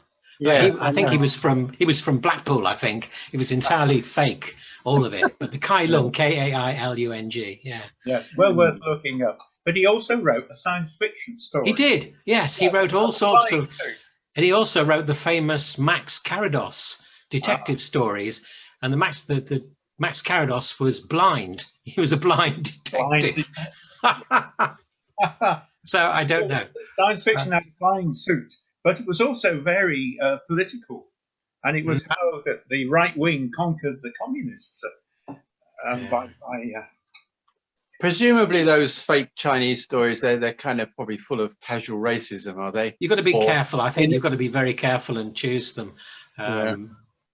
Because the story I did about the Third Telegraph Pole, if you do the original story, it's full of machismo. This boy, who's 14, is being quite vicious with this girl. He calls her giraffe and ladders and stuff. And I thought, I'm not having any of that. This is going to be my story. You're not going to be in that story. You're going to be an innocent little boy in shorts. You're not going to be some Italian machismo, you know, bullying this poor woman. There's not going to be any of that in my story. But you improved it. I liked that story. It was good. But I think you can. I'm at the moment reading a book that was extremely popular at the beginning of the last century, called The Surgeon's Log, which describes an Englishman, the surgeon on a tramp steamer going all over the Far East, and it's full of the caricaturing of different races. The Japs do this, and the Chinks do that, and the Malays do this, and the Germans and the French and the Dutch, and every single race is caricatured and or characterized in a sort of couple of sentences to sum up their national characteristics. But it's still immensely enjoyable. For example, little details like the Chinese people, Chinese men who were most of the firing of those steamships at that time was done by Chinese people, and they all love to collect umbrellas, because I was thinking about umbrellas. they when they finally got paid off and went home, they would take them a whole suitcase full of umbrellas with them. They loved them. So I love that sort of detail that can't survive in the history book. No, you're right. Speaking of umbrellas, Deepa wasn't visible last time I looked. Are you hearing me, Deepa? No reply. I'll send an email. People have gone dark. I'm not sure what that means. If everyone's here, are you here, Deepa? Can we? Hi. Sorry. Oh, no worries. I was just going to say that was really enjoyed your umbrella story tonight. Thank you. Yes, that was quite excellent. I think if everyone's ready, we're ready to go ahead. I hope you had a chance to refresh yourselves over the interval, and it looks like we're all here, those of us who are awake. And so just wanted to remind you that coming on the 31st of January, we'll have a special edition of Tales Tattled and Told in conjunction with Stony Words, also on Zoom. So just check Facebook or Eventbrite for the links. And then again, the 3rd of February with Storytelling at the Feast of Fools, we'll have Daniel Morden. Richard, would you like to say anything about that? I should love to. At the very beginning of this evening, Lynette was saying how Daniel was such a fantastic storyteller. And I mean, really, just to amplify that, yes, he is fantastic. We've been hoping to get him to come across to us for quite a while. And because it's the full-time day job and he's in Wales, it's quite difficult for him to afford the time travelling across to us when he could be working in schools. Because in Wales, there's a lot more schools work still going on, or at least there was until the present pandemic. But by the glories of Zoom, he's able to come across to us for an evening and get home with no travel required. So that's the way we're getting him. And so, yeah, tales of love and longing. And if you're not quite sure why Daniel is so superb, then just come and find out. He is one, if you go to a storytelling festival, he is the guy that the other storytellers who haven't got a gig at the time want to come and be in on his tent. because they just love his telly. He's great, and he's a very nice man as well. He tells the most appalling jokes. While I'm on Lynette, can I also take advantage of saying that Radio N Live, which is a local community radio in Northampton, I think it's probably based in the University of, and also Radio BBC Northampton local station, have said that if we can organise it, we're hoping to have stories pretty well every day of National Storytelling Week, which is that same week, the first whole week in January. So some of the people in February. So some of the people and voices that you're hearing tonight might just be on the radio. But we've got to organise that. So details yet. Thank you very much. Cool. Thank you. All righty.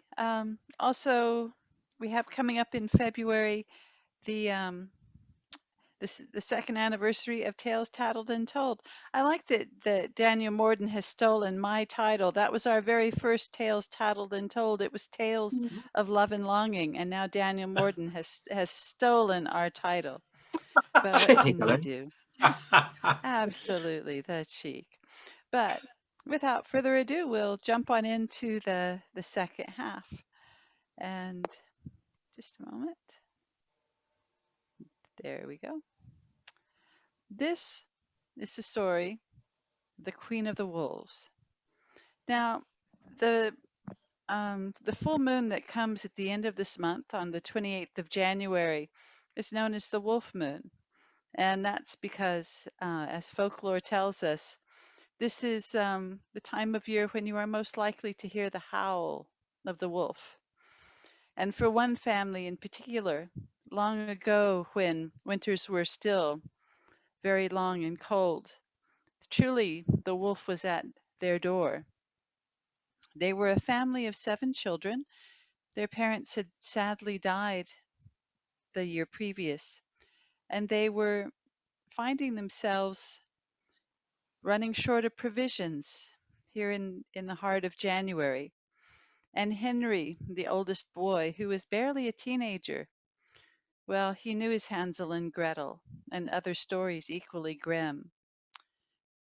And as he watched the provisions dwindle down, he looked at his siblings and thought, who should it be?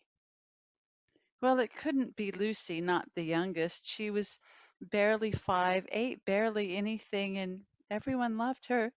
And it certainly couldn't be himself or his oldest sister, Lizzie. They were needed to look after the others. And his eyes fell onto a couple of the middle boys and then, well, young Ernest. Ernest, who always ate more than his share and was forever asking that annoying question, why? Why? So if it had to be someone, let it be the most annoying. And Henry went over to the front door and said, come here, Ernest, come here. I need you to do something for us, for the whole family. You know we're running out of food, and well, I need you, Ernest, to go talk to the Queen of the Wolves and ask her for help. And Ernest, not entirely a fool, said, why would the Queen of the Wolves help us? And Henry said, well, because we're related to her through Grandpa or maybe his father. I don't remember. That's it. Yeah, we're relatives, and she's supposed to help us. And it has to be you, Ernest, because you have the family gift. Didn't anyone ever tell you? You're special. And I'm going to mute whoever that is. It should be. That is Sarah. Hi, Sarah. I'm muting you. So there's Ernest being told that, yeah, he needs to go talk to the Queen of the Wolves to ask her for food for the family because they're related somehow through Grandpa, and he has the family gift. He can talk to wolves. And before Ernest can even think to ask the next question, suddenly he finds himself shoved out the front door. The door slammed behind him, and the bar, you can hear it being set into place. And there's Ernest out in the snow, ankle deep or more, in soaking into his thin slippers, and he's got no coat, no hat, no gloves, shivering. But in his heart, he feels a spark of warmth. No one has ever called Ernest special before. He has a gift. He can help the family. Well, there are the tracks of the wolves right there. They really had been sniffing at the door the night before. And so he headed off and followed them across the meadow to the giant oak tree, where the great crown of the tree blocked out the snow, so the tracks vanished. But there was acorns all over the ground, and he filled his pockets. These can, of course, be crushed into flour for a meal later on. And so he gathered those, and then he climbed up into the tree to get a better look around. And up there he found an enormous crescent of that edible fungi called chicken of the wood. And, well, of course, he grabbed that and stuffed it down in his shirt and climbed down the tree and ran back to the house.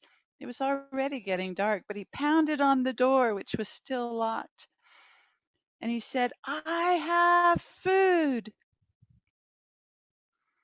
Well, it seemed to take a very long time before finally he heard that bar being removed, and the door sort of opened a little bit. And it was Lizzie, the oldest girl, who looked out. And Ernest showed her what he had, the acorns and the fungi. And she said, "Get in here before you catch your death out there."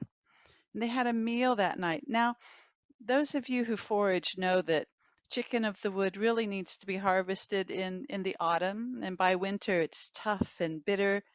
But when you're starving, hey, you don't care. It was food. They filled their bellies. And Ernest basked that evening in the acclaim of his siblings. But he didn't have to see the darkness in his brother Henry's eyes to know that it wasn't enough. It was a meal. It wasn't a solution. And so the next morning he was up with the dawn, which of course in winter isn't really that early. But he was up before the rest, and he went downstairs and he found the best boots that would fit him and a coat and hat. And he found the worn out axe, not the good one, but the used one, stuck it through his belt, and he went out. And of course, there had been snow and wind the night before, so the tracks were all gone. But he went to the great oak and looked around, and beyond the oak, in the fresh snow, there were more tracks leading into the forest.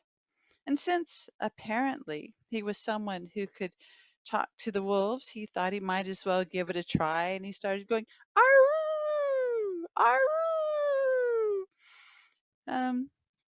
And listening. There wasn't any answer, but so he headed into the forest, and he spent the day looking for more tracks, something to eat, more fungi if he could find it. There just wasn't much there, and it was getting dark again, and he'd spent the whole day tramping around. He was wet, he was cold. He really wanted to go home. And then, off in the distance, he heard, "Aroo!" which, for those of you who speak wolf will know, this is the "here I am" call. This is how the pack keeps tabs on its members when they're out hunting. And he heard off in the distance, "Aroo!" And so he answered, "Aroo! Aroo!" And then he listened. For a moment, nothing. And then through the underbrush, he could hear the movement of a great body crashing through the branches.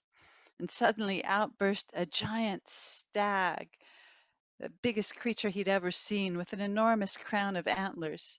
And Ernest, startled, went, "Ah!" And the stag snorted and reared, and then turned around and ran back, right into the jaws of the pack of wolves that were chasing it. And Ernest stood there, frozen, watching as the wolves took down the stag and then tucked into their dinner. And Ernest tried to say the things that his brother had told him. I'm a relative. We could use some food ourselves. Will you help us?" But he couldn't quite get the words out of his throat. And then, whether the wind shifted or he did make a noise, suddenly that big alpha wolf looked up, looked right at him. Their eyes met, and for a moment, it seemed as if the whole world stopped, as if they almost exchanged consciousness. And Ernest, he could feel the rush of wolf blood in his veins and the joy of a successful hunt, and even taste the meat of the stag on his lips. And then, poof, the moment was over.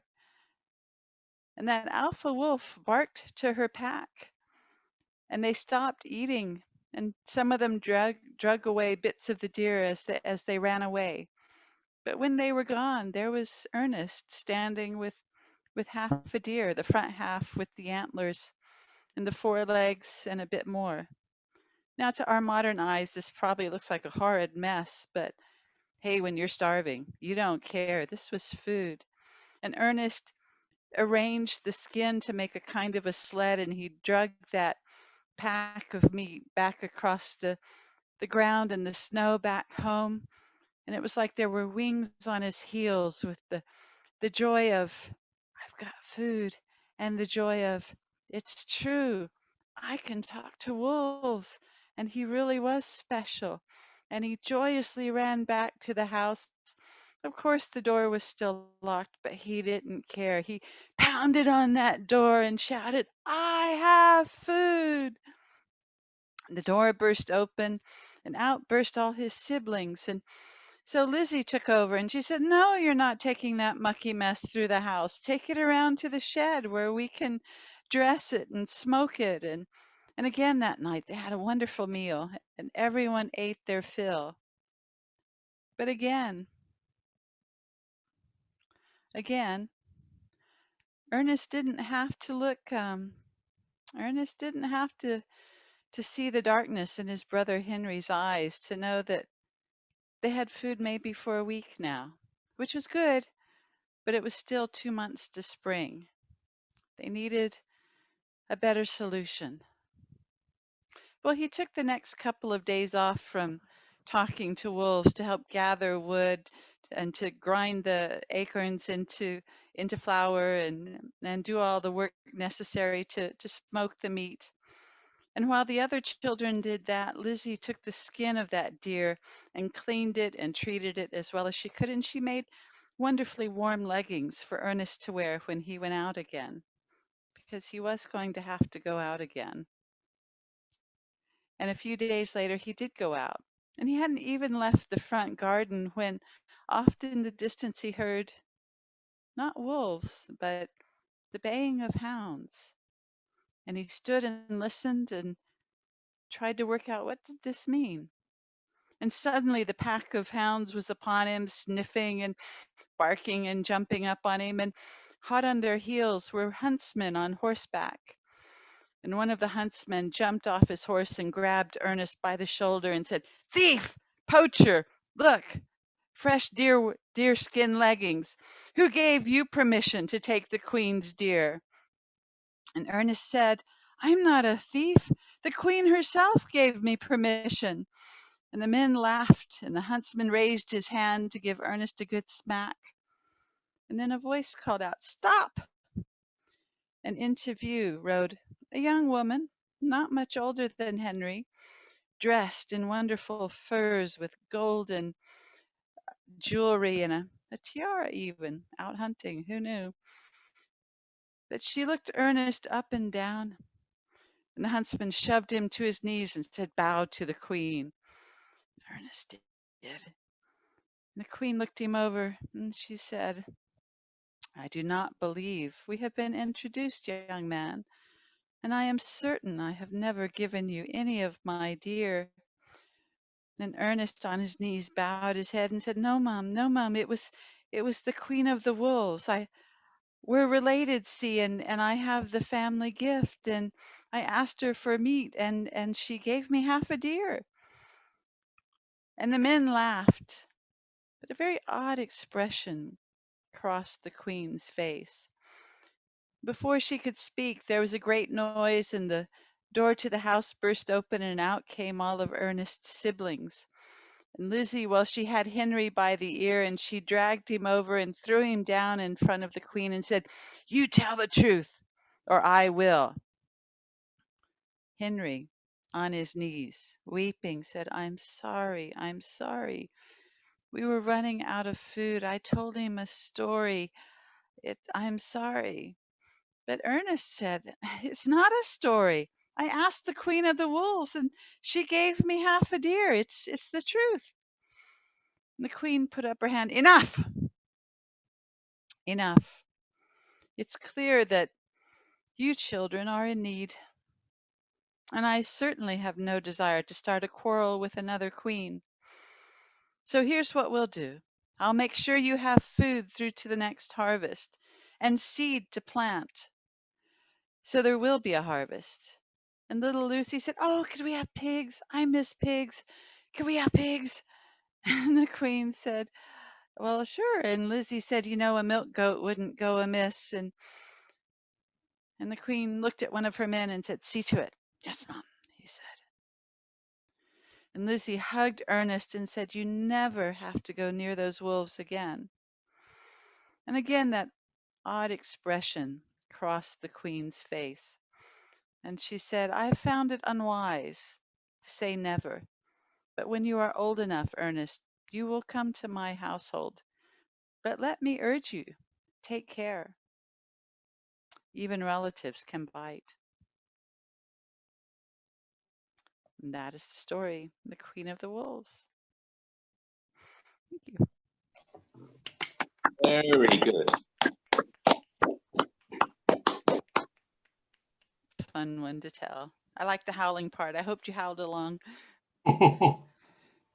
But next up, we have, again, from Northamptonshire, Mr. Peter Boyce.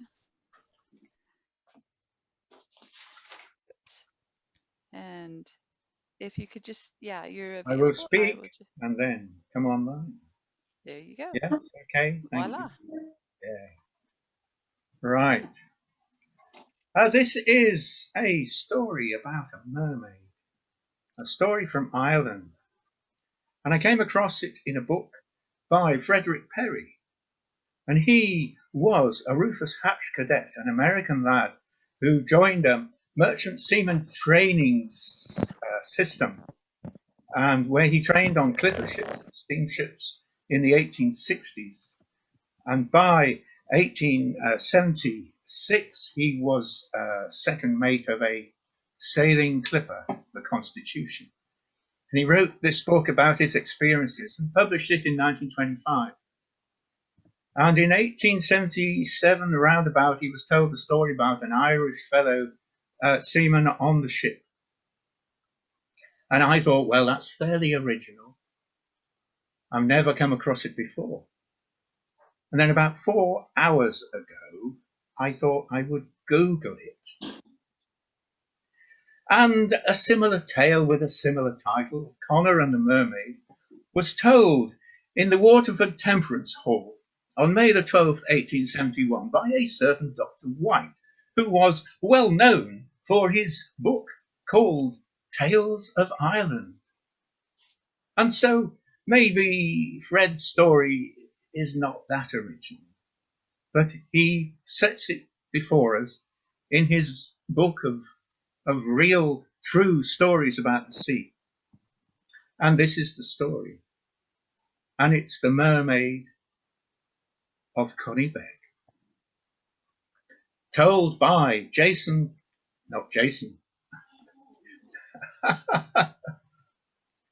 Donovan. I've got it written here. Jerry Donovan, third mate on the clipper ship. And Jerry was third brother, owners of the smack Nora. And his mate was a very likely lad, blonde-haired and blue-eyed, Connor Halpin, known as Con, to all and sundry, a great favourite with the girls in Youghal, where they sailed from. It was the luckiest fishing smack in the fleet. It got all the best catches. It found all the best places to fish. And it came back before the storms could hit and escaped the predation of the other shipping, which used to blunder into nets and destroy catches. and they thought it was just their luck. But Con Halpin, he put it down, as he told Jerry. He put it down to a lovely lady he'd met, a mermaid, who swam in front of the ship with her long red hair all the way down to her green emerald waist, and she would call to him from the sea. And he told Jerry not to tell anyone, but she would guide them to the best fishing grounds, avoid the other shipping, tell them when the storm was coming, and even guide them home in the dark with their catch. But he was regarded as a good-for-nothing lazy lad by the other brothers, because he would sit for hours on deck looking out to sea, listening, watching. He said to Jerry, "Look, she's calling to me, she's calling to me." But Jerry could never see anything. And one night they'd set their net. It was a drift net with a pocket at one end into which the fish were chased. And they would set their net and lie with riding lights all night fishing. They were fishing off Connie-Beg Lightship. Now Connie-Beg Lightship was converted or removed and a lighthouse replaced it in the 1870s. So this story set in the 1860s it's got the surroundings right. There's quite a lot of truth in it. And they lay against their nets. And Jerry was on watch. But Con told him to get under his blanket. It was a cold night, and let him take the watch. And the last thing Jerry saw of him was a huddled heap up by the fore end of the ship, looking out into the darkness and listening. I can hear her. I can hear her. It's not the fog bells on Connie-Beg. It's herself. She's calling to me. And then Jerry awoke in the dark with noise and lights. A topsail schooner was athwart their nets. The elder brothers shouted, "Where is Con? Where is that good-for-nothing?" They searched the boat. He'd gone. He was not to be found. When they'd got rid of the fishing, got rid of the topsail schooner out of their nets, they dragged their net in and there weren't any fish in the pocket.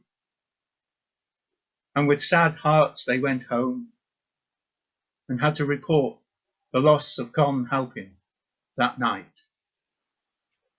And after that, well, their luck seemed to change. They fished to the north, they fished to the south by Kinsale, they fished on the Welsh coast. They lost their nets to other ships, they got caught in storms, and finally were rammed and badly damaged by a steam packet. But they repaired the ship and carried on. And one day, a year to the day from when they lost Con, they went fishing to the north, and it was no good. Too much other shipping around. And finally, they went to fish off the Connie-Beg Lightship, a place they'd avoided for a year because of the memory of Con. And they had a good night, a quiet night. And when they came to haul in the nets, well, they found there was a good weight. And they hauled in towards the pocket, and it weighed like a good catch of fish. And they hauled in the pocket, and there wasn't fish in the net. There was a body dressed in a great green cape of seaweed. And as it rolled over, they saw the face, and it was the face of their Con, with the blonde locks and the blue eyes, but he had one black eye. And in his left hand was clutched a great hank of red hair, silken smooth. And they dragged him aboard, covered him with a sheet, and took him home to York. And there he was laid out, and all the young ladies came to see him and all the old ladies, the whole town, to learn the story. And Jerry told them about the mermaid and how Conrad felt that she guided them.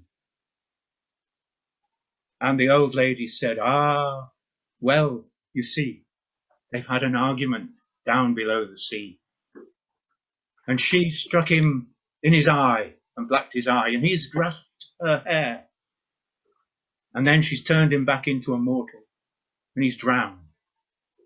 And how he's back with us.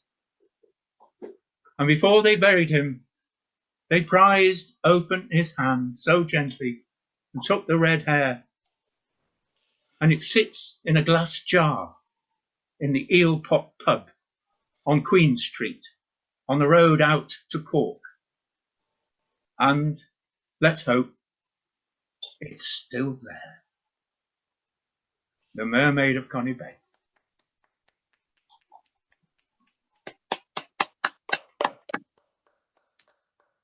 Most excellent. Thank you, Peter.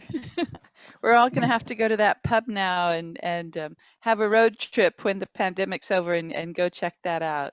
Well, I do hope it survived the modifications and the improvements that were caused by the Irish Revolution recently. And it survived the Civil War. But somewhere there is a jar with that red hair in, I'm sure. Fantastic. Absolutely. I believe every word. Most excellent. All right. And now we come back to Stephen Hobbs and see what else he has in store for us tonight. Right. Thank you very much. We're still in Italy. Now, the people of this village that we don't have a name for, of course, they thought themselves special because they lived there, but no different than the other villages of other Italian villages. In other words, they thought of themselves as saints and sinners, but they agreed on one thing, that dogs most definitely had souls. Now, the two most important people who fought for the souls of the people who lived in that area were, of course, the communist mayor, Pepone, and the Catholic priest, Don Camillo. But there was somebody else who had enormous power. Her name was Signora Cristina. Signora Cristina. Nobody knew how old she was. She seemed to have been the sole teacher at the school in the village forever. She taught the grandfathers, the fathers, the children, and she'd been disappointed with every single one of them. She had no time for Don Camillo. She had no time for Pepone, because she had the dirt on everyone. She knew how stupid everybody was, and they responded to her care and affection with nasty names. They called her the spinster Cristina. Unfortunately, once somebody gets above the age of 26, the term spinster doesn't really apply. There is another term, and they used that. They called her the thornback Cristina. But when she retired, they were too weary of continuing this fight, and clearly she had earned her retirement. They knew no idea how old she was, and they reverted Signora Cristina. But she had not forgotten the years she had wasted trying to educate all these stupid people. Don Camillo, for example, when he was 6, he had come into her garden and her dog had knocked over a pot of geraniums and smashed them. She never forgave him for that. So when she saw him about the town visiting people on his bicycle, she would shake her fist at him and call him that Bolshevik priest. And as for Pepone, well, he was the one who had come to her school with frogs in his jacket pocket. And one day he had arrived at school on the back of a cow. Cristina did not like that. So again, she took it out on him. And when Pepone became the mayor, he issued regular printed proclamations. The first person to read them always was Signora Christina, she would take her red pen and she would go out and read the proclamation. And after about half an hour, she would move away, and anybody could then come and see all the errors and corrections and spelling mistakes the mayor had made. And right at the bottom, she would write 4 out of 10, ass. Well, Peppone wasn't very happy about this, but there was nothing he could do about it except take it out on Don Camillo. So he would refer to Don Camillo as the bishop's carrion crow. Well, Don Camillo would reply with a witty poem in the parish magazine. And after a couple of days, Don Camillo went to look out his window and he found a big cartload of manure outside his house. And to get outside his house, he had to climb out through a window. And on the top of a pile of manure, there was a sign that said, Don Camillo, fertilize your head. Well, Don Camillo got out the parish magazine and penned another poem. This time it was a little more vicious, and it went off to print. And nothing happened. Nothing happened. There was no retaliation. Peppone was not seen anywhere. There were no dark mutterings or looks at Don Camillo as he cycled around, and he began to be very worried. But after a while, he just forgot all about it. And one night he was doing some work in the church and he heard the door open behind him. He paid no attention. But when he did turn around, there was Peppone right next to him, looking very wild and dishevelled. His hair was all over the place. He'd clearly been drinking. And he was holding in his hand, but round the back, a parcel of some sort. Well, Camillo imagined the worst. He looked around and tried to work out how he could escape, and he noticed about 1.5 meters away from him a 5-stick candelabra of suitable weight. So he very closely and slowly moved around that and placed his hand on that. So if Peppone made a sudden move, this candelabra would be thrown into his direction. Peppone spoke. My son is dying. Now, Don Camillo had heard that Peppone's 4-year-old son was ill, but not that it was serious. They'd said that the doctors had been there and everything was fine. No, said Peppone, the doctors are there. I don't believe them. My son is dying, and I would like you to help. Look, here, I want you to use these. He put the parcel on the altar. Don Camillo was suspicious. Open it. Peppone opened it, and inside were 5 of the most magnificent candles you ever saw, each one thicker than a vine. Ah, said Don Camillo, I want you to light these for my son, said Peppone. Don Camillo placed them in the candelabra and he put them on the high altar. Not there, not that bloke. Place them over there, next to her. Don Camillo was so angry. Next to her, the Madonna, but the man was clearly upset and annoyed. He needed to be sympathetic. Very well. He went over and placed the candelabra with the 5 candles before the Madonna. And he lit them, and the light was quite beautiful. Go on, tell her, said Peppone, tell her.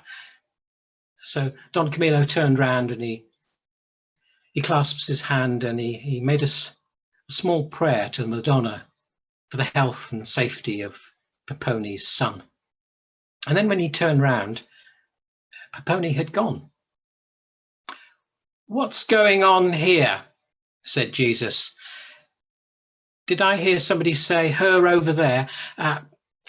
Indeed. But he was very upset, and it wasn't himself. Normally I would castigate him for that and ask him to leave, but under these circumstances I felt that for the safety of the child it would be better. And the candles are very nice. Look how much they glow. You're right, they are, Don Camillo, very nice. They are beautiful. My mother would be very pleased, and I am very pleased about that. What was that bloke he referred to? Was that me? It probably was, but I think he meant it as an affront to me rather than to you. But he was very upset. I hope you'll forgive me for taking this action. Don Camillo, said Jesus, I think one day we might make a priest out of you. Excuse me, said Don Camillo, I need to get something. And he rushed out of the church. Half an hour later, he came back. Jesus, he said, Jesus, Peppone has just given me this parcel. And he opened a big parcel under the altar, and he opened it, and inside were 5 magnificent candles. Oh, said Jesus, very nice. They're a bit smaller than the ones for my mother. Peppone has a lot of expenses at the moment. His son, doctors, he got the best he could, I'm sure. Don Camillo took the 5 candles and placed them in a 5-stick candelabra in front of the crucified Christ. And he lit them. But look at the light, said Don Camillo. This is, if I may say, so much better than the light for your mother's. Said Jesus. Don Camillo knew that the light was better. I mean, he'd gone into town, he'd woken up the chemist, got him out of bed, told him to choose the very best candles, even asked him to put it on tick for Don Camillo, which meant that he would never get paid for them because Don Camillo was as poor as a church mouse. So here they were. Jesus, of course, knew everything that Don Camillo had done. Of course, he knew everything, but he smiled. My mother would be pleased, and I am pleased. And Don Camillo, you've done well. And a single tear left fell down Jesus's cheek and ran silver onto the cross, which meant that Peppone's child would be safe. And Peppone's child was safe. Thank you.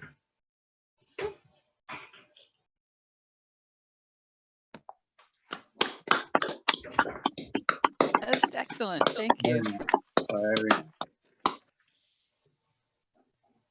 All right, and that takes us to our final storyteller of the evening. We come again to Mark Steinhardt to take us to new worlds and see what we can learn from him. This is a Chinese folktale. It's called Retribution. Young Ma was sitting on the terrace of his home, studying for his exams. He was 12 years old. When he wasn't staring at his work, he could look out through the bars of the balustrade around the terrace and see the little valley where he lived. It was a very steep-sided, small valley. So the houses on the other side were only about 100 yards. At the bottom of the valley ran a little stream with a small path either side. On the far side of the valley, you could see old Wang, miserable old Mr. Wang. He was always grumpy. All he did now since his retirement was tend his chrysanthemums on his terrace. He had some in big pots and some in little pots balanced along the edge of his balustrade, and there he was watering them with his little copper watering can. As Ma was looking round, young Ma was looking round the valley, he saw coming up from the far end of the valley, he saw a water carrier, a young water carrier, stepping lightly from side to side of the stream, working his way up. And he had his 2 heavy buckets on a pole over his shoulders, and the pole flexed as he skipped lightly from side to side of the stream. When he came to opposite young Ma's house, he looked up and saw old Wang and climbed up with his buckets to give him a hand, but really to try and sell him some water. As soon as he got there, old Wang immediately became irritable, told the young chap to buzz off, and maybe the young water carrier was a little bit too pushy in trying to make a sail, because old Wang lost his temper, reached between the pots on his balustrade and gave him a great shove. And sorry about that, and gave him a great shove, and down he tumbled with his buckets and his pole, over and over and over, down to the bottom, and lay quite still on his back beside the stream. His conical hat rolled off his head into the stream and was borne away. And there was a bucket on his chest, and the water had all spilled out and was darkening his thin, worn shirt. Young Ma was holding his breath, watching all this. He could see old Wang on his terrace, obviously very anxious. He climbed over his balustrade and made his way down to the bottom of the little valley, put his hand on the water carrier's chest. He was obviously dead. He looked up and down the valley to see if anybody was watching.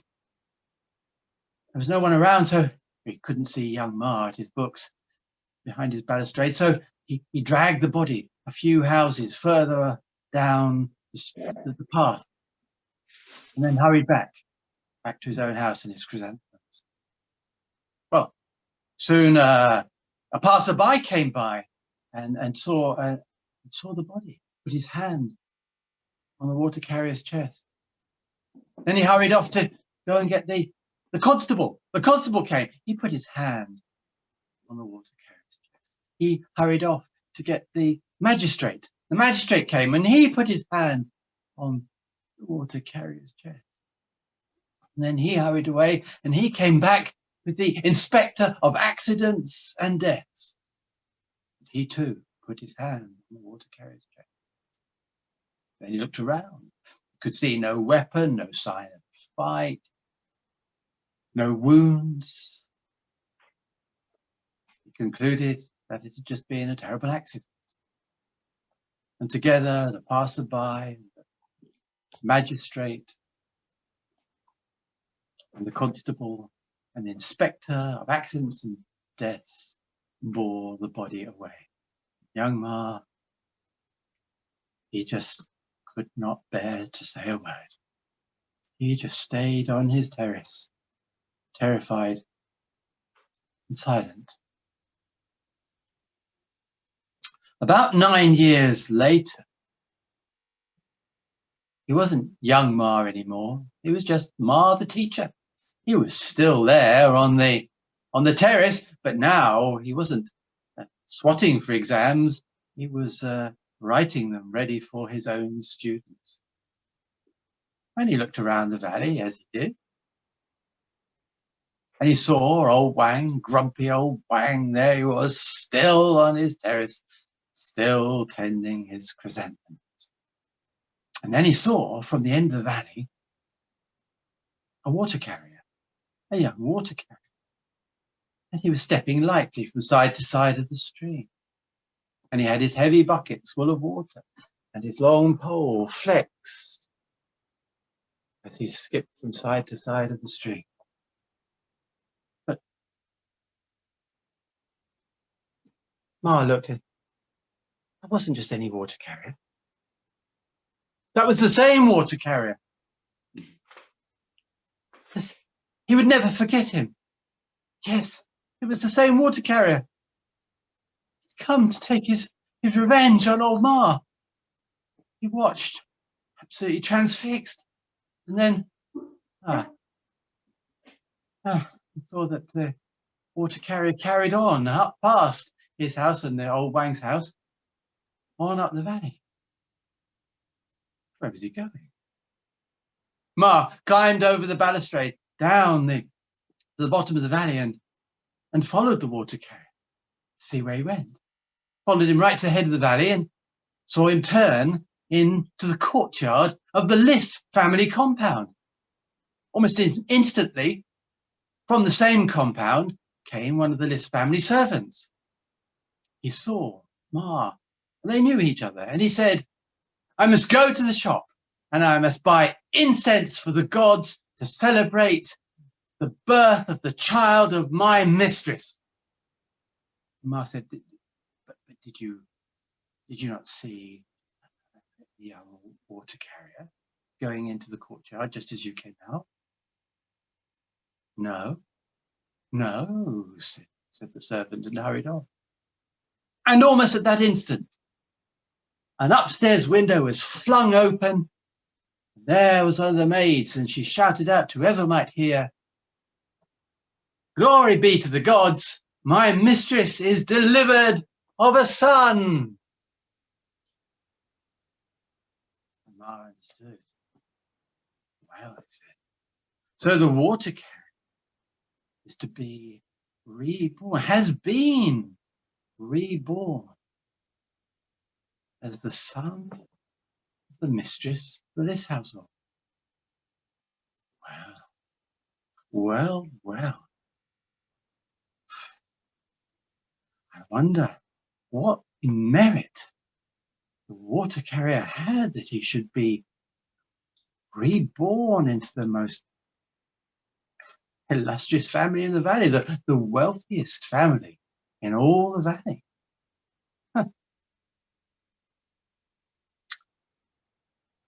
About 7 years later, Ma was once again on the terrace of his home, marking some exam papers this time. Oh dear, he was saying to himself as he saw one mistake after another. And he looked up and saw, coming down the valley, young Liz. Oh, he was a nice boy. I mean, not yet ready to do any serious study, but he was a dear little chap, and everybody loved him, and he loved more than anything else his pigeons. Every day he could be seen walking up and down the valley, exercising his pigeons along the edge of the stream, and they would fly beside him and perch on his shoulder. Oh, feeding and caring for his pigeons was his great good chap. But then one of his pigeons flew up onto the balustrade of old Wang. Little Liz became anxious. What would happen if this bird forgot where he was, didn't come back to him, flew on and away? And what if his bird was attacked by old Wang? Everybody knew grumpy old Mr. Wang. He wanted to call his bird, attract its attention, so that it would fly back down to him and they could all go home together. So he looked around and found a little pebble, a little round pebble in the stream. And with his very poor control at his little age, he threw the stone as hard as he could towards the bird just to catch his attention. Well, that little stone flew farther and faster than young Liz had ever thrown a stone before. A very straight throw it was. He had no hope to, or no desire to hit his bird, of course. The little stone flew dead straight, as if directed, and struck old Wang on the neck. It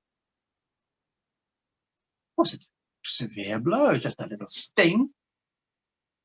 But old Wang's temper, old Wang over 80 now, old Wang, his temper was easily roused, and he was instantly in a fury. And he turned in his rage. He spun round, and at his age, spinning round like that, well, he lost his balance and staggered towards the balustrade and tipped over it, snatching and grasping at the chrysanthemum pot's balance there. And he tumbled over the balustrade, down, down, down to the bottom of the valley. And he lay by the stream, and his conical hat rolled off his head into the water and was borne away. There he lay, quite still, with a little pot of chrysanthemums on his chest, on its side, and the freshly watered earth dribbled out of the pot out onto his shirt, staining and darkening.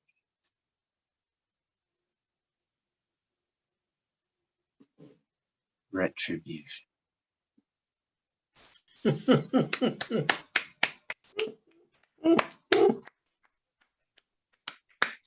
Retribution indeed. Thank you, Mark. Good, that's what we like. Wish I could believe in retribution. Yes. Or you just never know. Well, up to finish off the evening and send us all along and with merry hearts or hearts of something is Mike Halls. Mike, where are you? Ah, He's up there. There he is. Nope. nope. Is that, yeah. There you are. Hi, Mike. We need to unmute you. So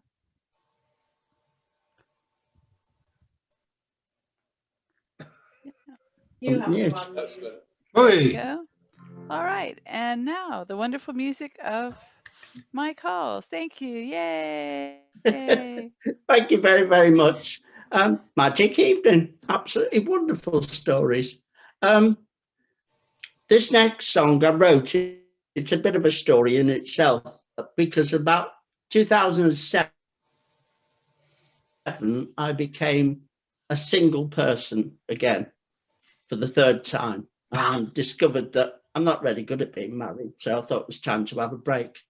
And I kind of reflected on life and wrote this song. So here it is. It's called Simple Life.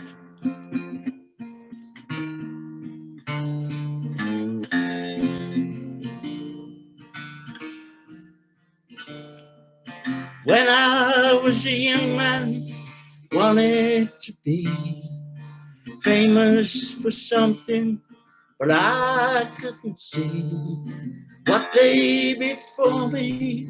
What did I deserve? Wanted to stand out, but I hadn't the nerve. Fed up of losing was never enough. Going for me, my life felt so tough. Then it had passed, so I could exist, yearning for something couldn't I miss.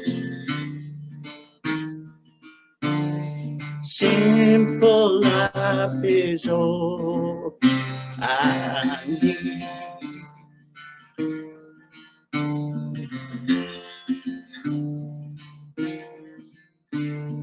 You came along, reason at last, just to exist, making you pass. Gave you my nothing, you took it all. With hurtful words, dear, you taught me to fall. Gave us a family, I gave them my heart. Daughters for life, said we'd never part, but we parted soon. You stayed away, visit a stone now, that's where you lay. For life is all I need.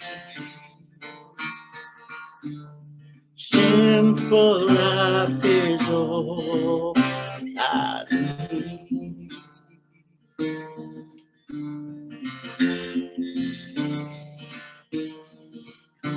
Well, a 20-year void, some came and went. My life drifted on till I was spent. Time to relax and just gather strength.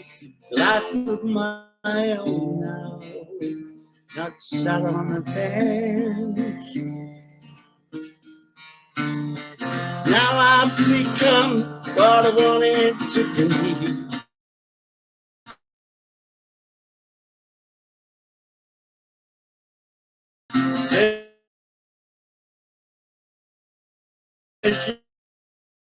of me, I can see. I walk down the road, with friends from these people's got a simple life. Simple life is all I need.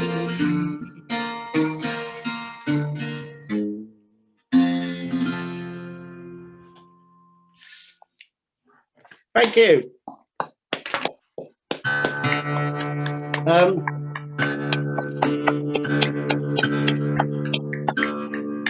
This next song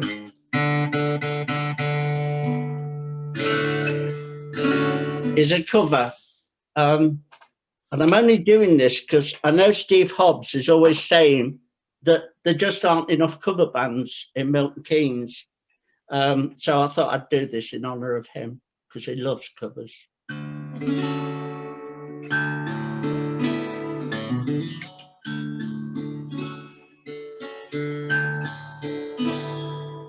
Well, there you may sit in your splendour and joy, pulling me in both directions. One is the right way, the other's before me. How do I make my selection? The city lies silent in the cold morning light, but this is the start of the swan song. It's just a life, sweet waters alive. God bless the poor ones who want some, but I deny.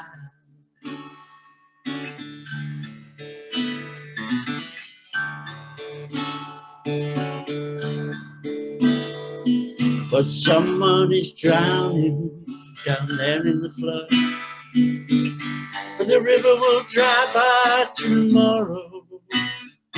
Is it ocean or stream, this blood in my veins, bringer of joy or of sorrow? Well, the end of journey will soon be in sight. We've walked the land of the ancients, oasis of lives, waters alive. God bless the poor ones whose patience never dies.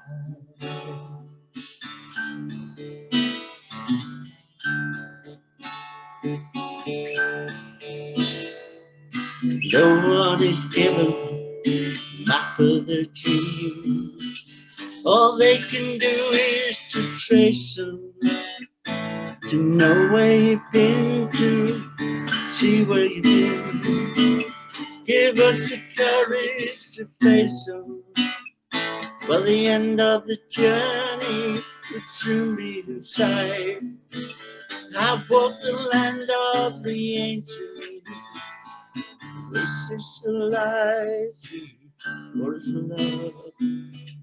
God bless the poor ones whose patience never dies. Well, we wander in darkness where once there was light, searching for trees in the forest, oasis of love, waters of light. God bless the poor ones who want some, but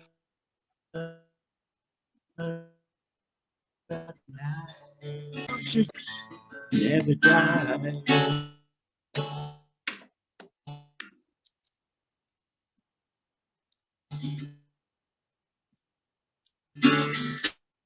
God bless you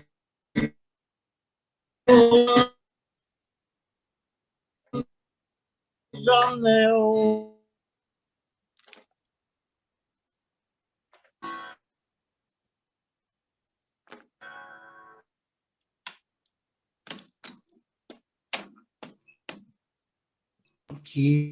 Here I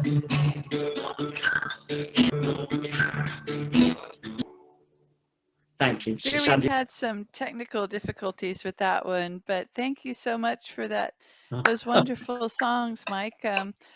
Maybe we'll have pre-record next time to for a smoother delivery, but still that's fantastic, and thank you so much for blessing us with your music tonight.